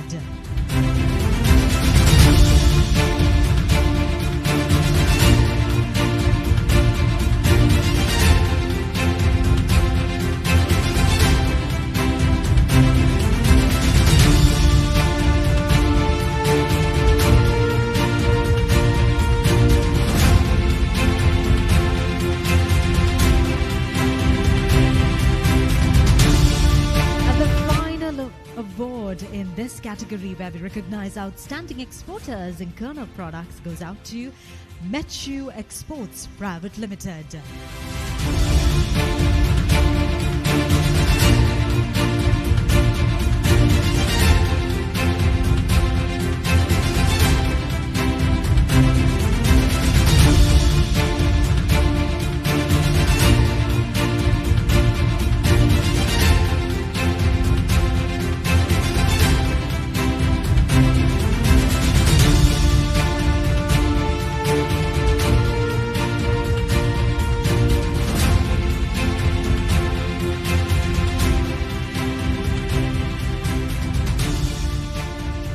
Congratulations to all our winners. Very well done. And a big thank you goes out to our presentation party as well for doing the honors. Thank you very much, gentlemen.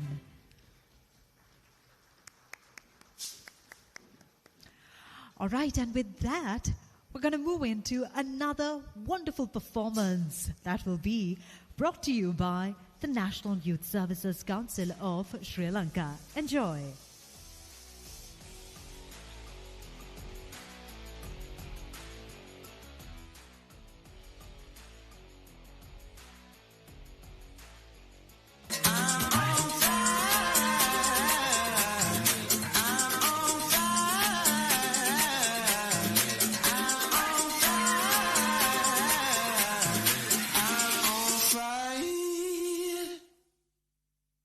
Fireball.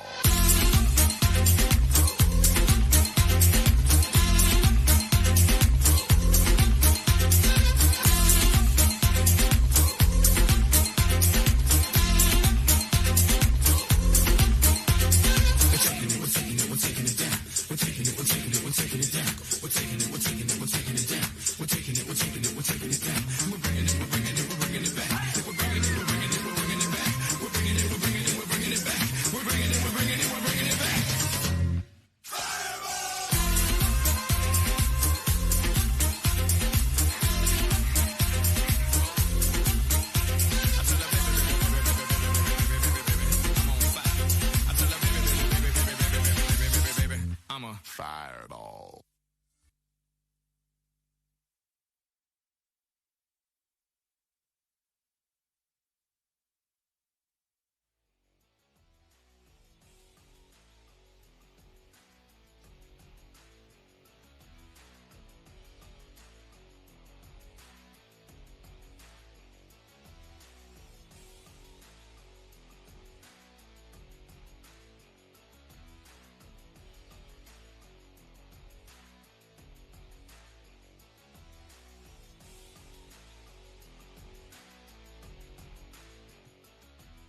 A big thank you goes out to the National Youth Services Council of Sri Lanka's dance troupe for that power-packed performance.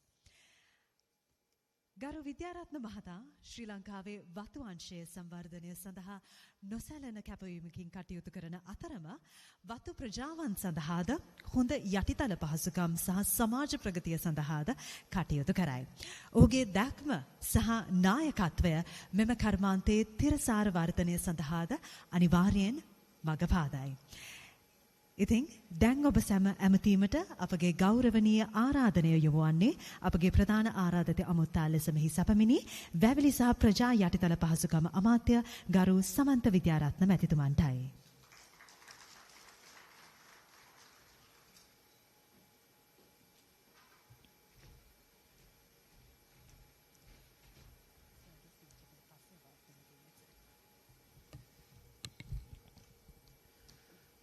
සියලු දෙනාටම සුබ සන්ධ්‍යාවක් ප්‍රාර්ථනා කර සිටිනවා. නියෝජ්‍ය අමාත්‍ය ආදරණීය චතුරංග අබේසිංහ සහෝදරය, ඒ වගේම අමාත්‍යංශයේ ලේකම් ප්‍රභාත් චන්ද්‍රකීර්ති මහත්මයාත්, ඒ වගේම පොල් සංවර්ධන අධිකාරියේ සභාපති ශාන්ත රණතුංග මහත්මත් ප්‍රමුඛ සියලුම ආරාධිත අමුත්තන්, ඒ වගේම පොල් වගා ශ්‍රේෂ්ඨයේ සියලුම පාර්ශ්වකරුවන් ඇතුළු ඔබ සියලු දෙනාගෙන්ම අවසරයි. අපි සන්තෝෂ වෙනවා අද දවසේ රටේ ප්‍රධාන වගාවක්, ප්‍රධාන කර්මාන්තයක්, දේශීය වෙළඳපොළත් විදේශීය වෙළඳපොළත් ඉලක්ක කරගෙන ක්‍රියාත්මක වෙන ශේෂ්ත්‍රයක් පාර්ශ්වකරුවන් ගණනාවක් අගය කරන මොහොතකට අපිට සම්බන්ධ වීමට ලැබීම සතුටට කාරණයක් කියලා මම පළමුවෙන් ප්‍රකාශ කරන්න ඕනි. මේ ඔබ ලබමින් තිබෙන සම්මාන, ඔබේ කැපවීම, ඔබේ දක්ෂතාවය, ඔබේ මැදිහත් වීම වගේම සමහරට මෙතන නැති විශාල මේ රටේ ජනතාවකගේ ශ්‍රමය දහඩිය එකතු වෙලා ලබන සම්මාන බවත් සිහිපත් කරන්න ඕනි. ඒ වගේම මේ රටේ ස්වභාව ධර්මය, පස, මේ වාතය, ජලය එකතු වෙලා ලැබපු සාරයක් එක්ක උපදින සම්මාන හැටියට අපි මේවා සලකන්න ඕනි කියලා මම හිතනවා. ඒ සියල්ලම ආරක්ෂා කිරීම, ඒ අනුව ගත්තම අමාත්‍යංශයක් හැටියටත් පාර්ශ්වකරුවන් හැටියටත් ඔබට අපට වගකීමක් තිබෙන බවත් සිහිපත් කරන්න අවශ්‍යයි. අපි දන්නවා කවුරුත් කතා කරනවා මේ ශේෂ්ත්‍රයේ අපේ රටේ බොහෝ ශේෂ්ත්‍රවලත් මේ වෙනකොට අර්බුදයක් තියෙනවා. මේ පොල් ශේෂ්ත්‍රය ගත්තත් අද විශාල අභියෝග අර්බුද මැද්දේ තියෙන එකක්. නිසා අපි පසුගිය කාලය තුල අපේ දේශීය අවශ්‍යතාවයටත් අවශ්‍ය පොල් ප්‍රමාණය රටේ තිබුණේ නැහැ. ඒ වගේම පොල් වල මිල ඉහළ ගියා. ඒ වගේම කර්මාන්තත් අර්බුදයට සැලකිය යුතු ප්‍රමාණයටපත් වුණා. අද සමහර කර්මාන්ත අපි මේ මොහොතේ දන්නවා වසා දාමලා තියෙනවා, සමහර ඒවා අමාරුවෙන් පවත්වාගෙන යනවා. එතන මේකේ අර්බුදයක් තියෙනවා. මෙවැනි ප්‍රශ්නයක් පැන නැගුණේ ඇයි කියන ප්‍රශ්නේ ටිකක් සලකා බැලුවොත්, ඒ ප්‍රශ්නෙට හේතු හොයාගෙන ගියොත් අපි හිතනවා යහපත් දේශපාලන වාතාවරණයක්, හරි නායකත්වයක්, නිවැරදි ප්‍රතිපත්තියක්, නිවැරදි සැලැස්මක් නොමැති වුණාම මේ වගේ ශේෂ්ඨ විතරක් නෙවෙයි අනෙකුත් බොහෝ ශේෂ්ඨයන් බිඳ වැටීමකට ලක් වෙනවා. ඔබ කවුරුත් පිළිගනී කියලා මම හිතනවා. අපේ රටේ මේ පැන නැගුණු ආර්ථික අර්බුද, මේ සමාජ දේශපාලන අර්බුද වලට මුල එවැනි මූල හේතුවක් තියෙනවා.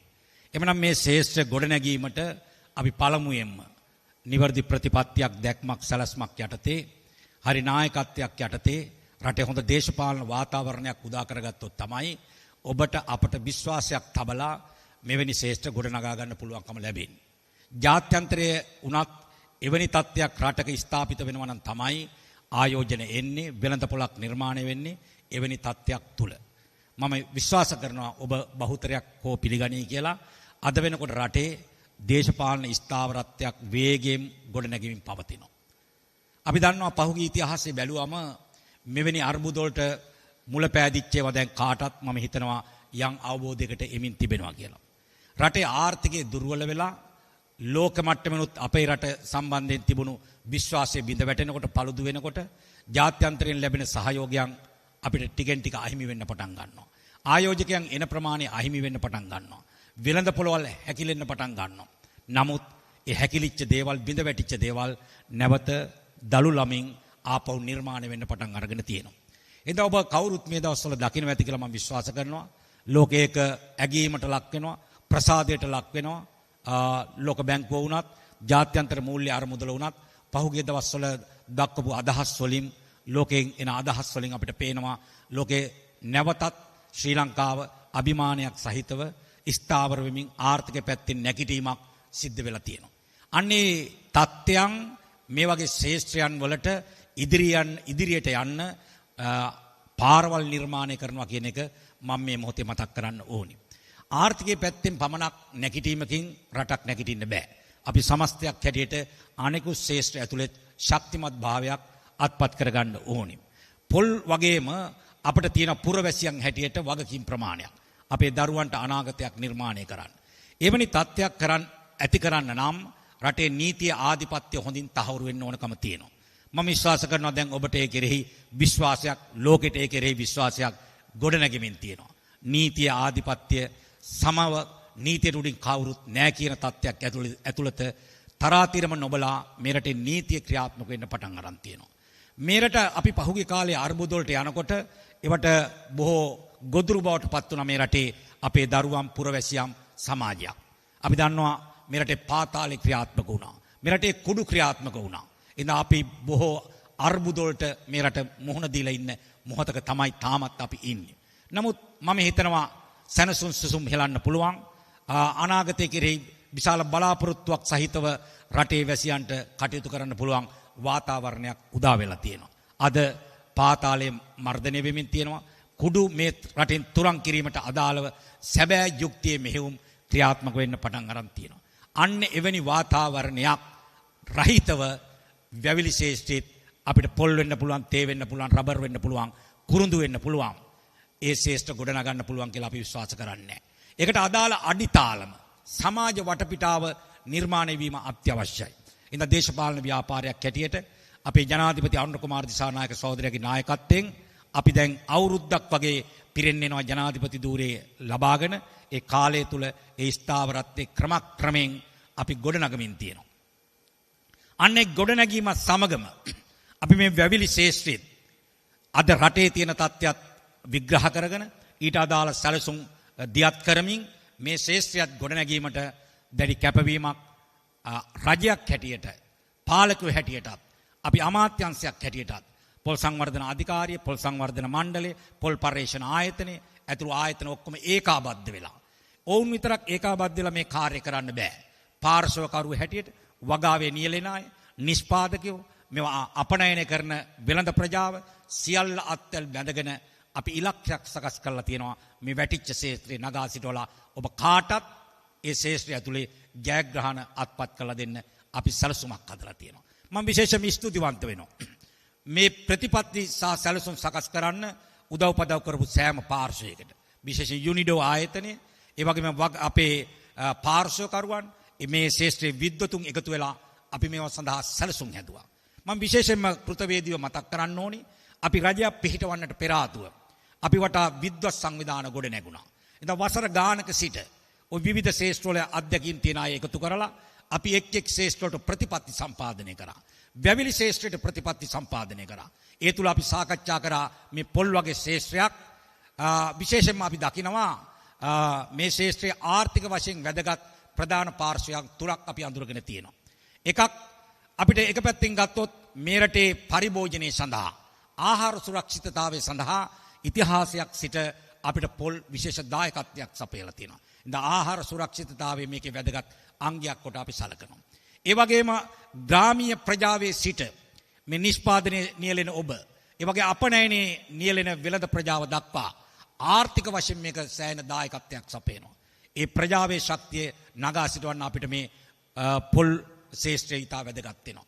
ඒ වගේම විදේශ විනිමය මේ රටට විශාල වශයෙන් අවශ්‍යයි. ඒ කැඳවා ගන්න පුළුවන් ශේෂ්ත්‍රයක් හැටියට අපි මේ අඳුරගෙන තියෙනවා. අන්නේ තුන් ස්ථාන තුනම ඒ පැති තුනම ආවරණය වෙන විදියට අපි මූලික ප්‍රතිපත්ති සකස් කරලා තිබ්බා.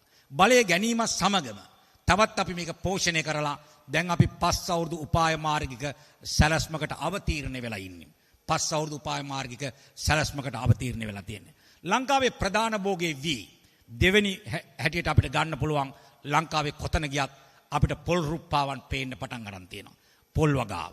මුළු වගාබිම් ප්‍රමාණය 8%ක් පොල් ශේෂ්ත්‍රයට අයිති වෙනවා. අපේ රටේ අක්කර වලින් ගත්තොත් අක්කර ලක්ෂ 12ක් විතර පොල් වගාවට වෙන් වෙලා තියෙනවා. ගස් හැටියට පොල් පර්යේෂණ ආයතනය කියන විදිහට ගස් මිලියන 55ක් මේ රටේ පොල් ශේෂ්ත්‍රයේ තියෙනවා. නමුත් අපි විවිධ ප්‍රශ්න ගැටලු වලට මුහුණ දෙනවා පහුගිය කාලේ. එකක් අපි දැක්කා මේ සියලු ශේෂ්ත්‍රයන් වල දැකපු දුර්වලතාවයක් තමයි නිසි ප්‍රතිපත්තියක් තිබෙන්නේ නැහැ. ජාතික ප්‍රතිපත්ති තිබෙන්නේ නැහැ. ප්‍රතිපත්ති මත සැලසුම් වෙන්න ඕන ක්‍රියාකාරී සැලසුම් තිබුණේ නැහැ. අන්න ඒ නිසා මේ ශේෂ්ත්‍රයත් ඉතිහාසයේ අර්බුදයට ගියා. අපි දන්නවා මේ රටේ අපේ පොල් ශේෂ්ත්‍රය විතරක් නෙවෙයි අනිත් වැවිලි සහ කුෂිකර්මාන්තයට පහුගිය කාලේ දැඩි අර්බුදයකට මුහුණ දුන්නා අවශ්‍ය පොහොර නොමැතිකමෙන්. පොහොර සම්බන්ධයෙන් ගත තීන්දුව නිසා. පොහොරවල මිල අධික වීම නිසා. අපේ අමාත්‍යංශයේ සතුවත් කුරුණෑගල වැවිලි සමාගම, හලාවත වැවිලි සමාගම විශාල වතු යායවල් තියෙනවා. අපේ රාජ්‍ය වතු වලත් අවුරුදු 5ක් විතර පහුගිය ඉතිහාසයේ පොහොර දාලා නැහැ. ඉතින් පොහොර නොලැබුණාම ගස දුර්වල වෙනවා කියන එක අමුතුවෙන් කියව යුතු නැහැ. අපි දරුවෝ පෝෂණයට පත් කරන්න පෝෂ්‍යදායී ආහාරයක් දෙනවා. එඳ උන් පෝෂණීය තත්ත්වයටපත් වෙනවා. පෝෂණය ලබා ගන්න බැරුණොත් මන්ද පෝෂණ තත්ත්වයට බලපානවා. එහෙම වුණොත් ඔවුන්ට ලෙඩ රෝග වැළඳන වේගය වැඩි වෙනවා. ඔවුන් අධ්‍යාපනය ලබන්න ගියාම ධාරණ ශක්තිය දුර්වල වෙනවා. ඒ වගේම තමයි භෝග වලට. පොල් ගහටත් අපි හරි පෝෂණයක් දෙන්න බැරි වුණොත්, අවශ්‍ය පෝෂණය දෙන්න බැරි වුණොත් පොල් ගස දුර්වල වෙනවා. ලෙඩ රෝග වැළඳන ප්‍රමාණය වැඩි වෙනවා. එතකොට ගහෙන් ලැබෙන ඵලදාව අඩු වෙනවා. අද අපි මේ තත්ත්වයටපත් වෙලා තියෙනවා. ලංකාවේ ගත්තොත් පොල් ගසකින් නෙලන්න පුළුවන් අස්වැන්න දැන් පොල් පර්යේෂණ ආයතනය කියන විදිහට වාර්ෂිකව ගත්තොත් ගෙඩි 45ත් 55ත් අතර තත්ත්වයක තමයි තියෙන්නේ. ලෝකේ පොල් වගාවේ පෙරමුණේ ඉන්න ඉන්දුනීසියාව ගත්තොත් ගහකින් වාර්ෂිකව පොල් ගෙඩි 120ක් ගන්නවා. පිලිපීනයේ තුන්වෙනියට ඉන්දියාවෙත් ගෙඩි 80ක් ගන්නවා. අපි ඉන්නේ ගෙඩි 45ත් 55ත් අතර නම් අපිට මේ ගමන යන්න පුළුවන් කමක් නැහැ. එඳ ඉතිහාසයේ වැරදුණු තැන් වලටම දොස් පවර ඉන්න අපි සූදානමක් නැති නිසා 5 අවුරුදු උපාය මාර්ගික සැලැස්ම හදලා තියෙනවා. අපි 2030 වෙනකොට මේ තත්ත්වයෙන් අකාමකා දාලා අපේ ශේෂ්ත්‍රය ඉදිරියට ගේන්නේ. ඒ අනුව අපි සැලසුම් කරලා තියෙනවා. ගහකින් නෙලන අස්වැන්න ගෙඩි 45ත් 55ත් අතර තියෙන එක 2030 වෙනකොට අවම අගය ගෙඩි 80 දක්වාවත් ගේන්න ඕන කියන සැලැස්ම අපි කටයුතු කරනවා. ඒකට පොහොර ටික ලබා දෙන්න ඕනේ. අපි ස්තුතිවන්ත වෙනවා රුසියාවට. රජයක් හැටියට අපි පහුගිය කාලේ සාකච්ඡා කරලා අපිට MOP පොහොර මෙට්‍රික් ටොන් 55000ක නැවක් අපේ රට ලැබුණා. එයින් අඩක් පොල් ශේෂ්ත්‍රයට අපිට ලැබුණා. දැන් ඒවා අපි පොල් පොහොර බවට මිශ්‍රණය කරලා රුපියල් 9000ක් 9500ක් වෙන පොහොර මිටිය අපි ගොවි ජනතාව වෙත රුපියල් 4000ට ලබා දෙමින් සිටිනවා. 4000ට ලබා දෙමින් තිබෙනවා. අපි මේ ලබන අවුරුද්දේ අයවැය ලේඛනයේ සම්බන්ධයෙන් ජනාධිපතිතුමාගේ මූලිකත්වයෙන් තිබුණු සාකච්ඡාවලදී ලබන අවුරුද්දටත් අපිට රුසියාවෙම පොහොර ලැබෙන එකක් නැහැ.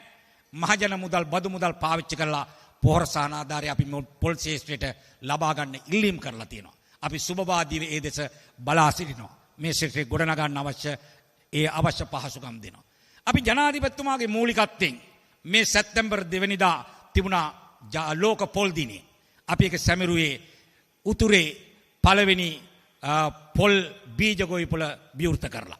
හලාවත වැවිලි සමාගමත් පොල් පාර්යේෂණ ආයතනයත් එක්ක වෙලා අපි පළේවල උතුරේ පළවෙනි බීජ ගොවිපළ ආරම්භ කරා.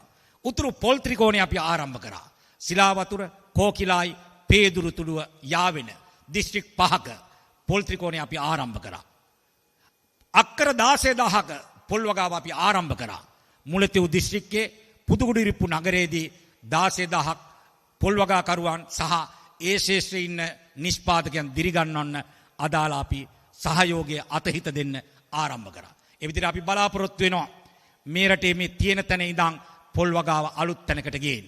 ගිය 2024 අවුරුද්දේ මේ රටේ ගණනය කරපු විදිහට සාමාන්‍ය වාර්ෂිකව ගෙඩි මිලියන 3000ක් වාර්ෂිකව පොල් නෙලන්න පුළුවන්.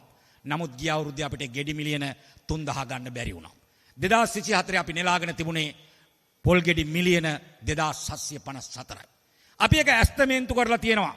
අපේ මේ ප්‍රතිපත්තියට සැලැස්මට අනුව අපි මේ ගමන ගියොත් අපිට 2030 වෙනකොට අපි ඇස්තමේන්තු කරලා තියෙනවා. අපි බලාපොරොත්තු වෙනවා. අපි ඉලක්ක කරලා තියෙනවා ගෙඩි මිලියන 4200කට මේ රට අරගෙන යන්න. ගිය අවුරුද්දේ අපි පොල් අපනයන ශේෂ්ත්‍රයෙන් ආදායම ලබලා තිබුණේ ඩොලර් මිලියන වලින් ගත්තොත් ඩොලර් මිලියන 855යි. අපි 2030 වෙනකොට ඇස්තමේන්තුව ඩොලර් මිලියන වලින් ගත්තොත් 1500ක්. බිලියන වලින් ගත්තොත් 1.5ක්.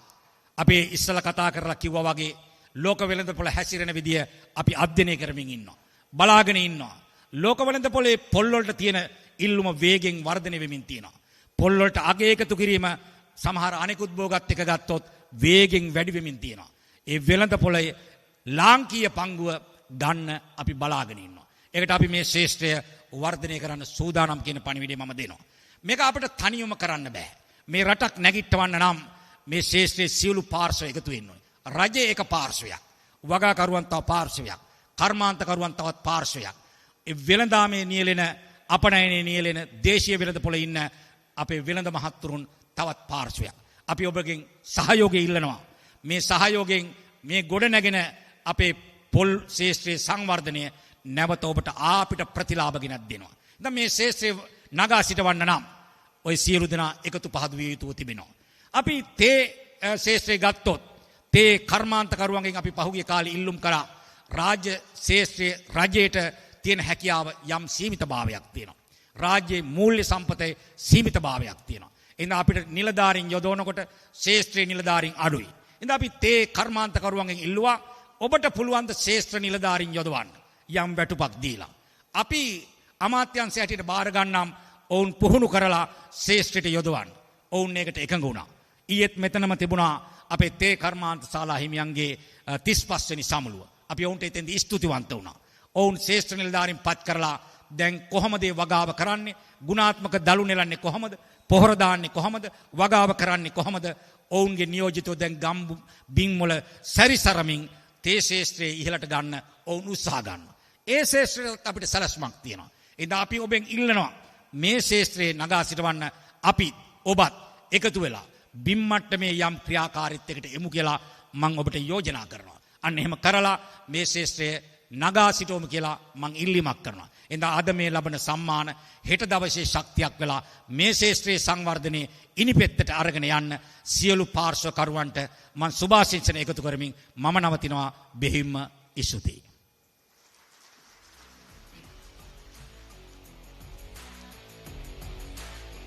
බොහොම ස්තුතියි මැතිතුමනි.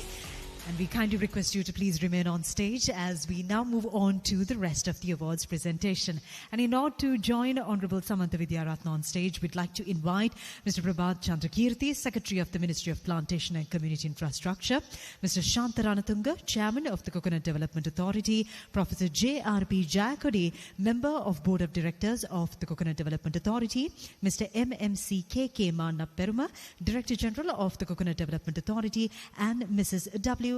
Anuradhi Hathrutsingha, Director, Marketing Development and Research of the Coconut Development Authority.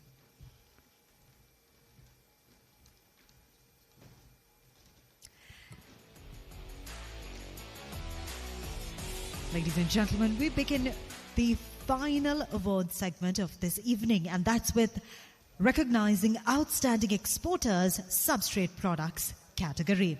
The first award goes out to Proja Lanka Private Limited.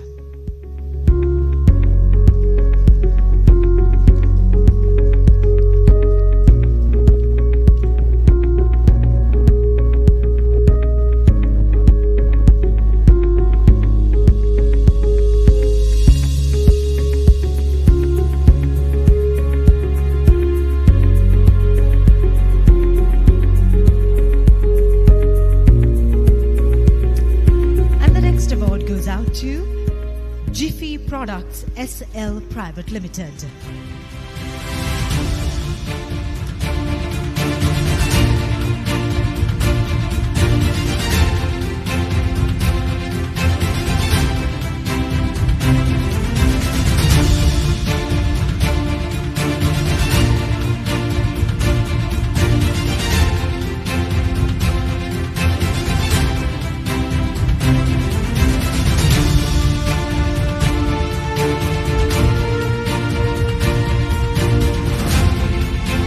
Next award in this category goes out to Coco Green, UK Lanka Private Limited.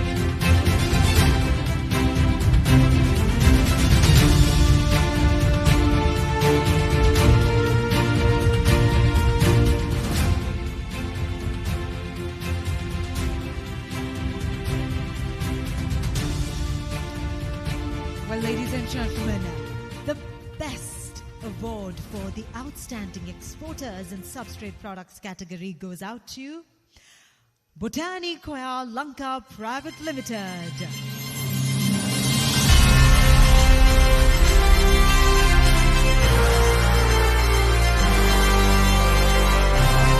Celebrating 20 years of excellence, Botanicoya stands as the single largest exporter in the coir substrate category, certified to ISO 9001, GMP and RHP standards. With over 800 employees and a global presence in more than 72 countries, Botanicoya is proud to lead with quality, community impact and sustainable growth. Congratulations, Botanicoya Lanka Private Limited, for being the best outstanding exporter in the substrate products category.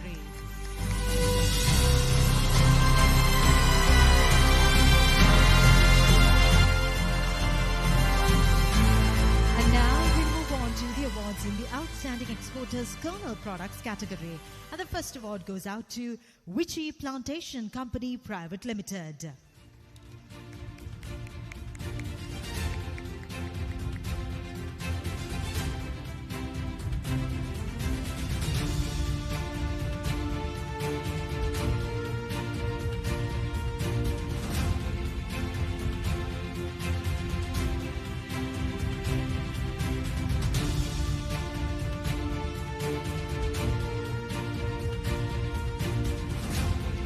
And the next award goes out to Renuka Agri-Foods PLC.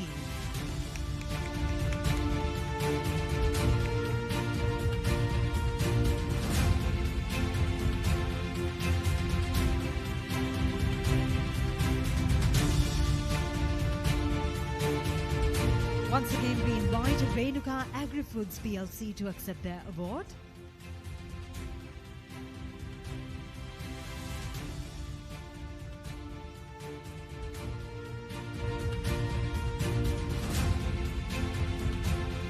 The next award goes out to Consolidated Business Systems Limited.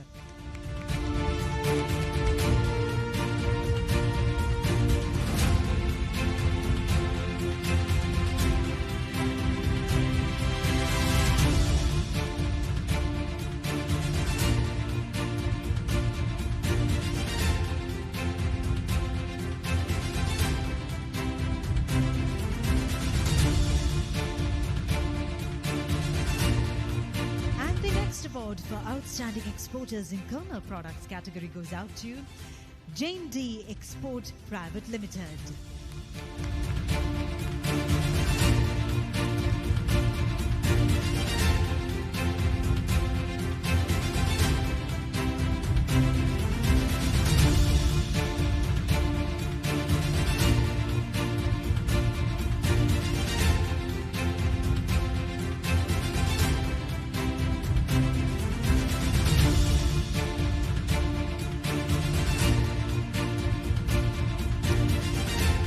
Award in this category goes out to S.A. Silva and Sons Lanka Private Limited.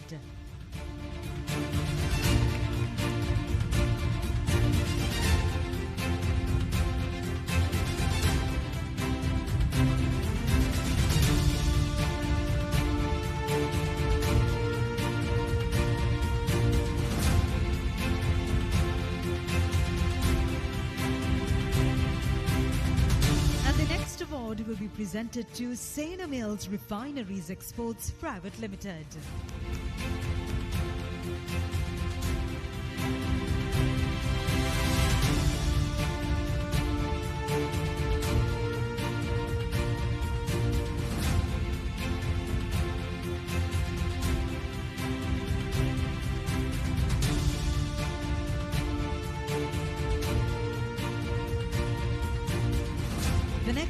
recipient in Outstanding Exporters Kernel Products category is Kangdetir Agro Products Private Limited.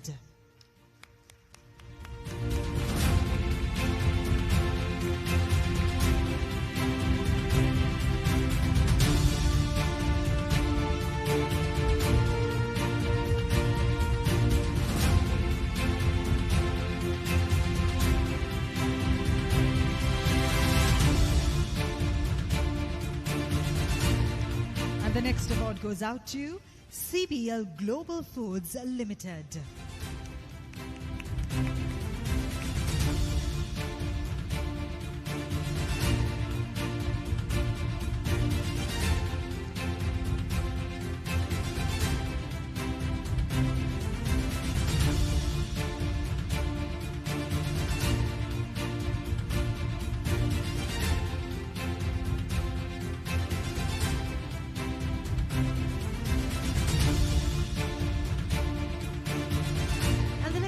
In this category goes out to NDC Exports Private Limited.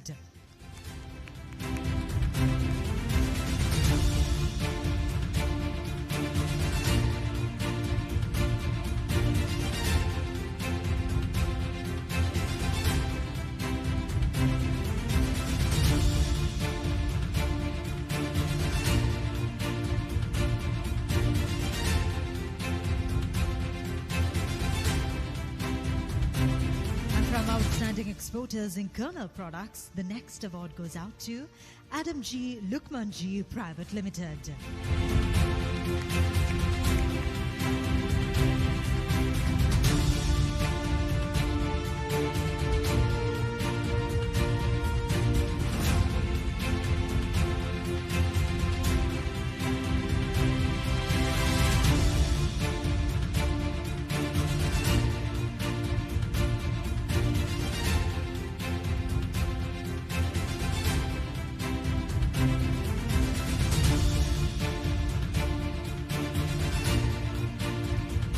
The next award in this category goes out to Sanmek Food Private Limited.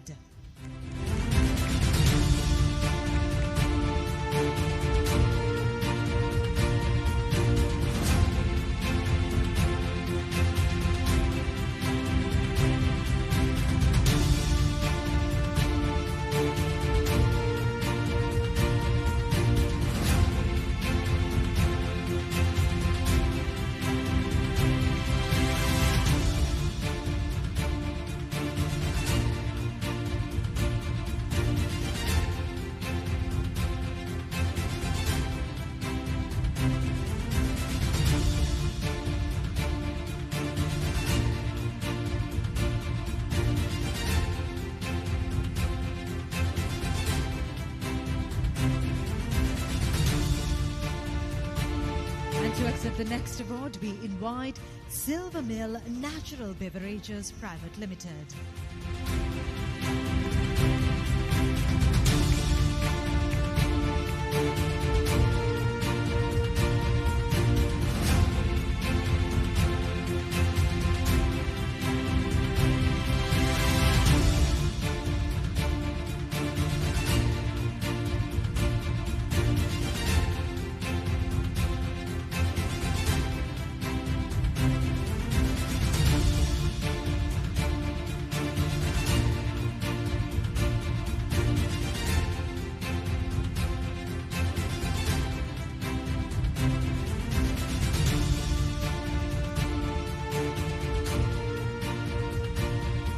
And now, ladies and gentlemen, the best from Outstanding Exporters in Kernel Products is Nestle Lanka Limited.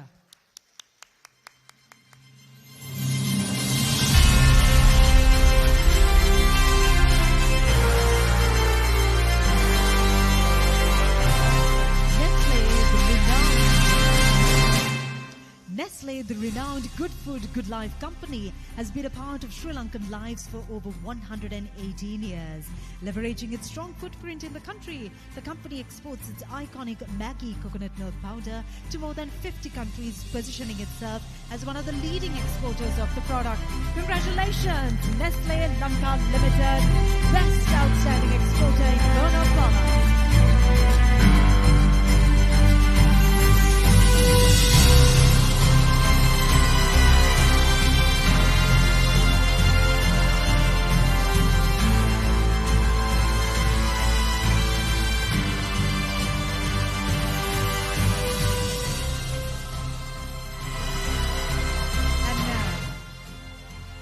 Now we move on to the final category this evening, and that's Outstanding Exporters in Shell Products. And the first award goes out to Manisha and Carbon Private Limited.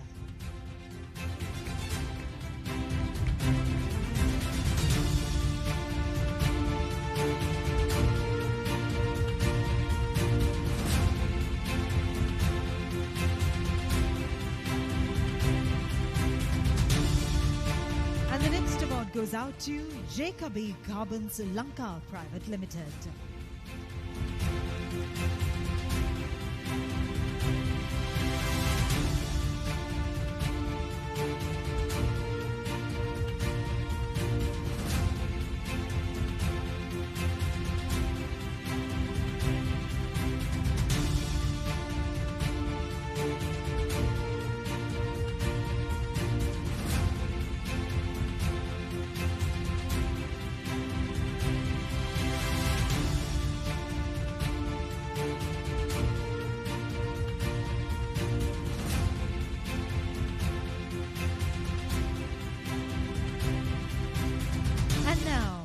We move on to the final award of this evening, and the award for the best from Outstanding Exporters in Shell Products category goes out to Haycarb PLC.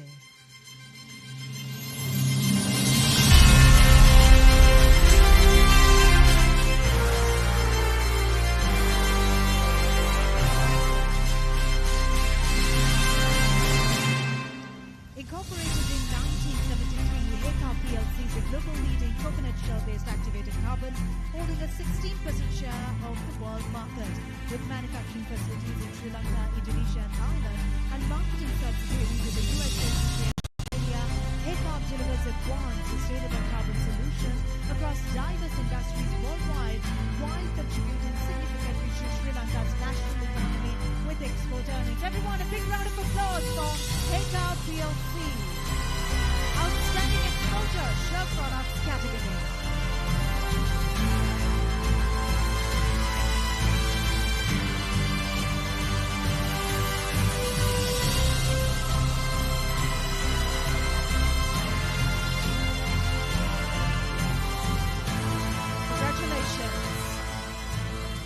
Thank you very much to the presentation party, and we kindly request Ms.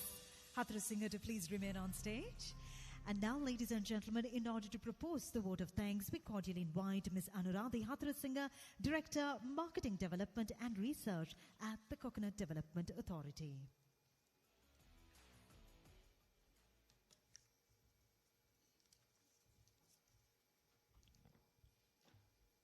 Good evening, Honorable Chief Guest, Honorable Guest of Honor, distinguished dignitaries, ladies and gentlemen.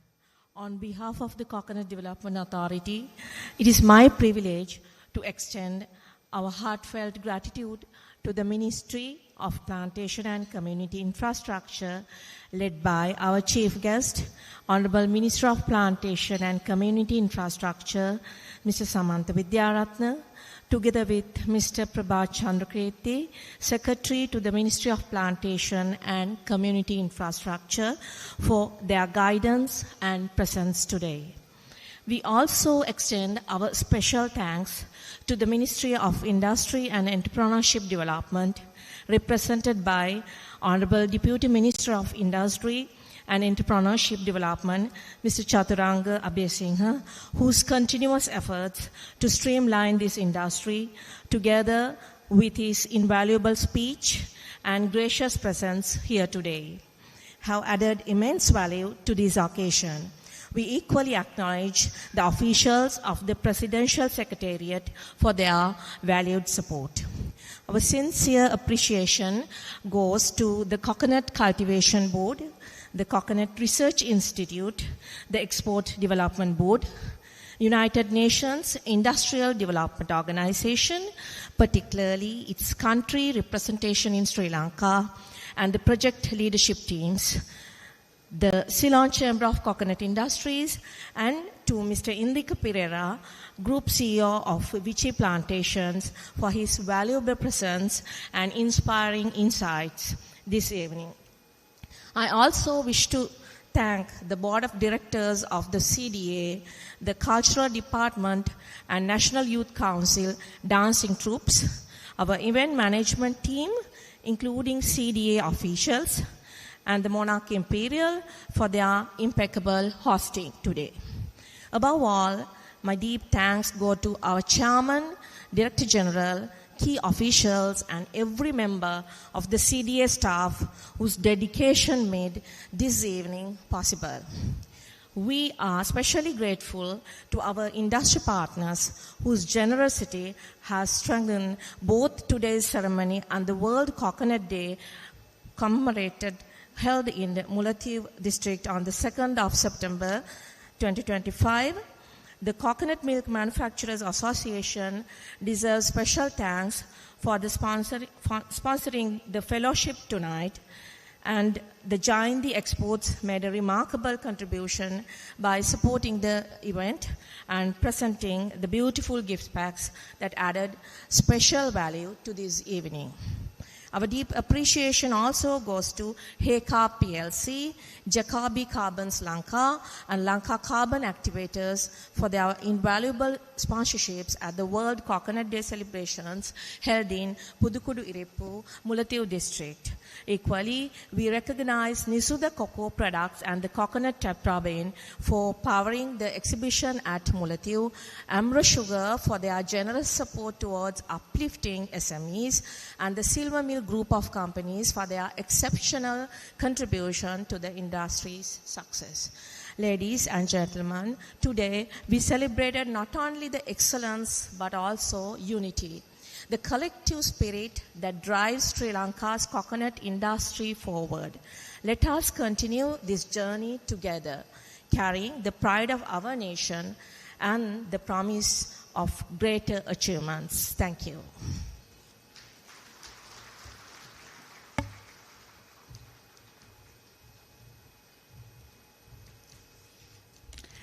Thank you very much, Ms. Hathrusingha. And with that, ladies and gentlemen, as we wind up the formalities of Sri Lanka Coconut Awards 2025, a big thank you goes out to each and every one of you for being a part of this memorable evening. And indeed, once again, congratulations to all our award recipients. And now we'd like to invite our distinguished guests to join us for the gala dinner. And to our friends from the media, there's a special gift prepared specially for you. So please collect it from the main reception desk. And thereafter, Mr. Nishanta Malagala from the Coconut Development Authority will be delighted to guide you to your dining area. Once again, ladies and gentlemen, I hope you all enjoy the rest of the evening. Thank you very much.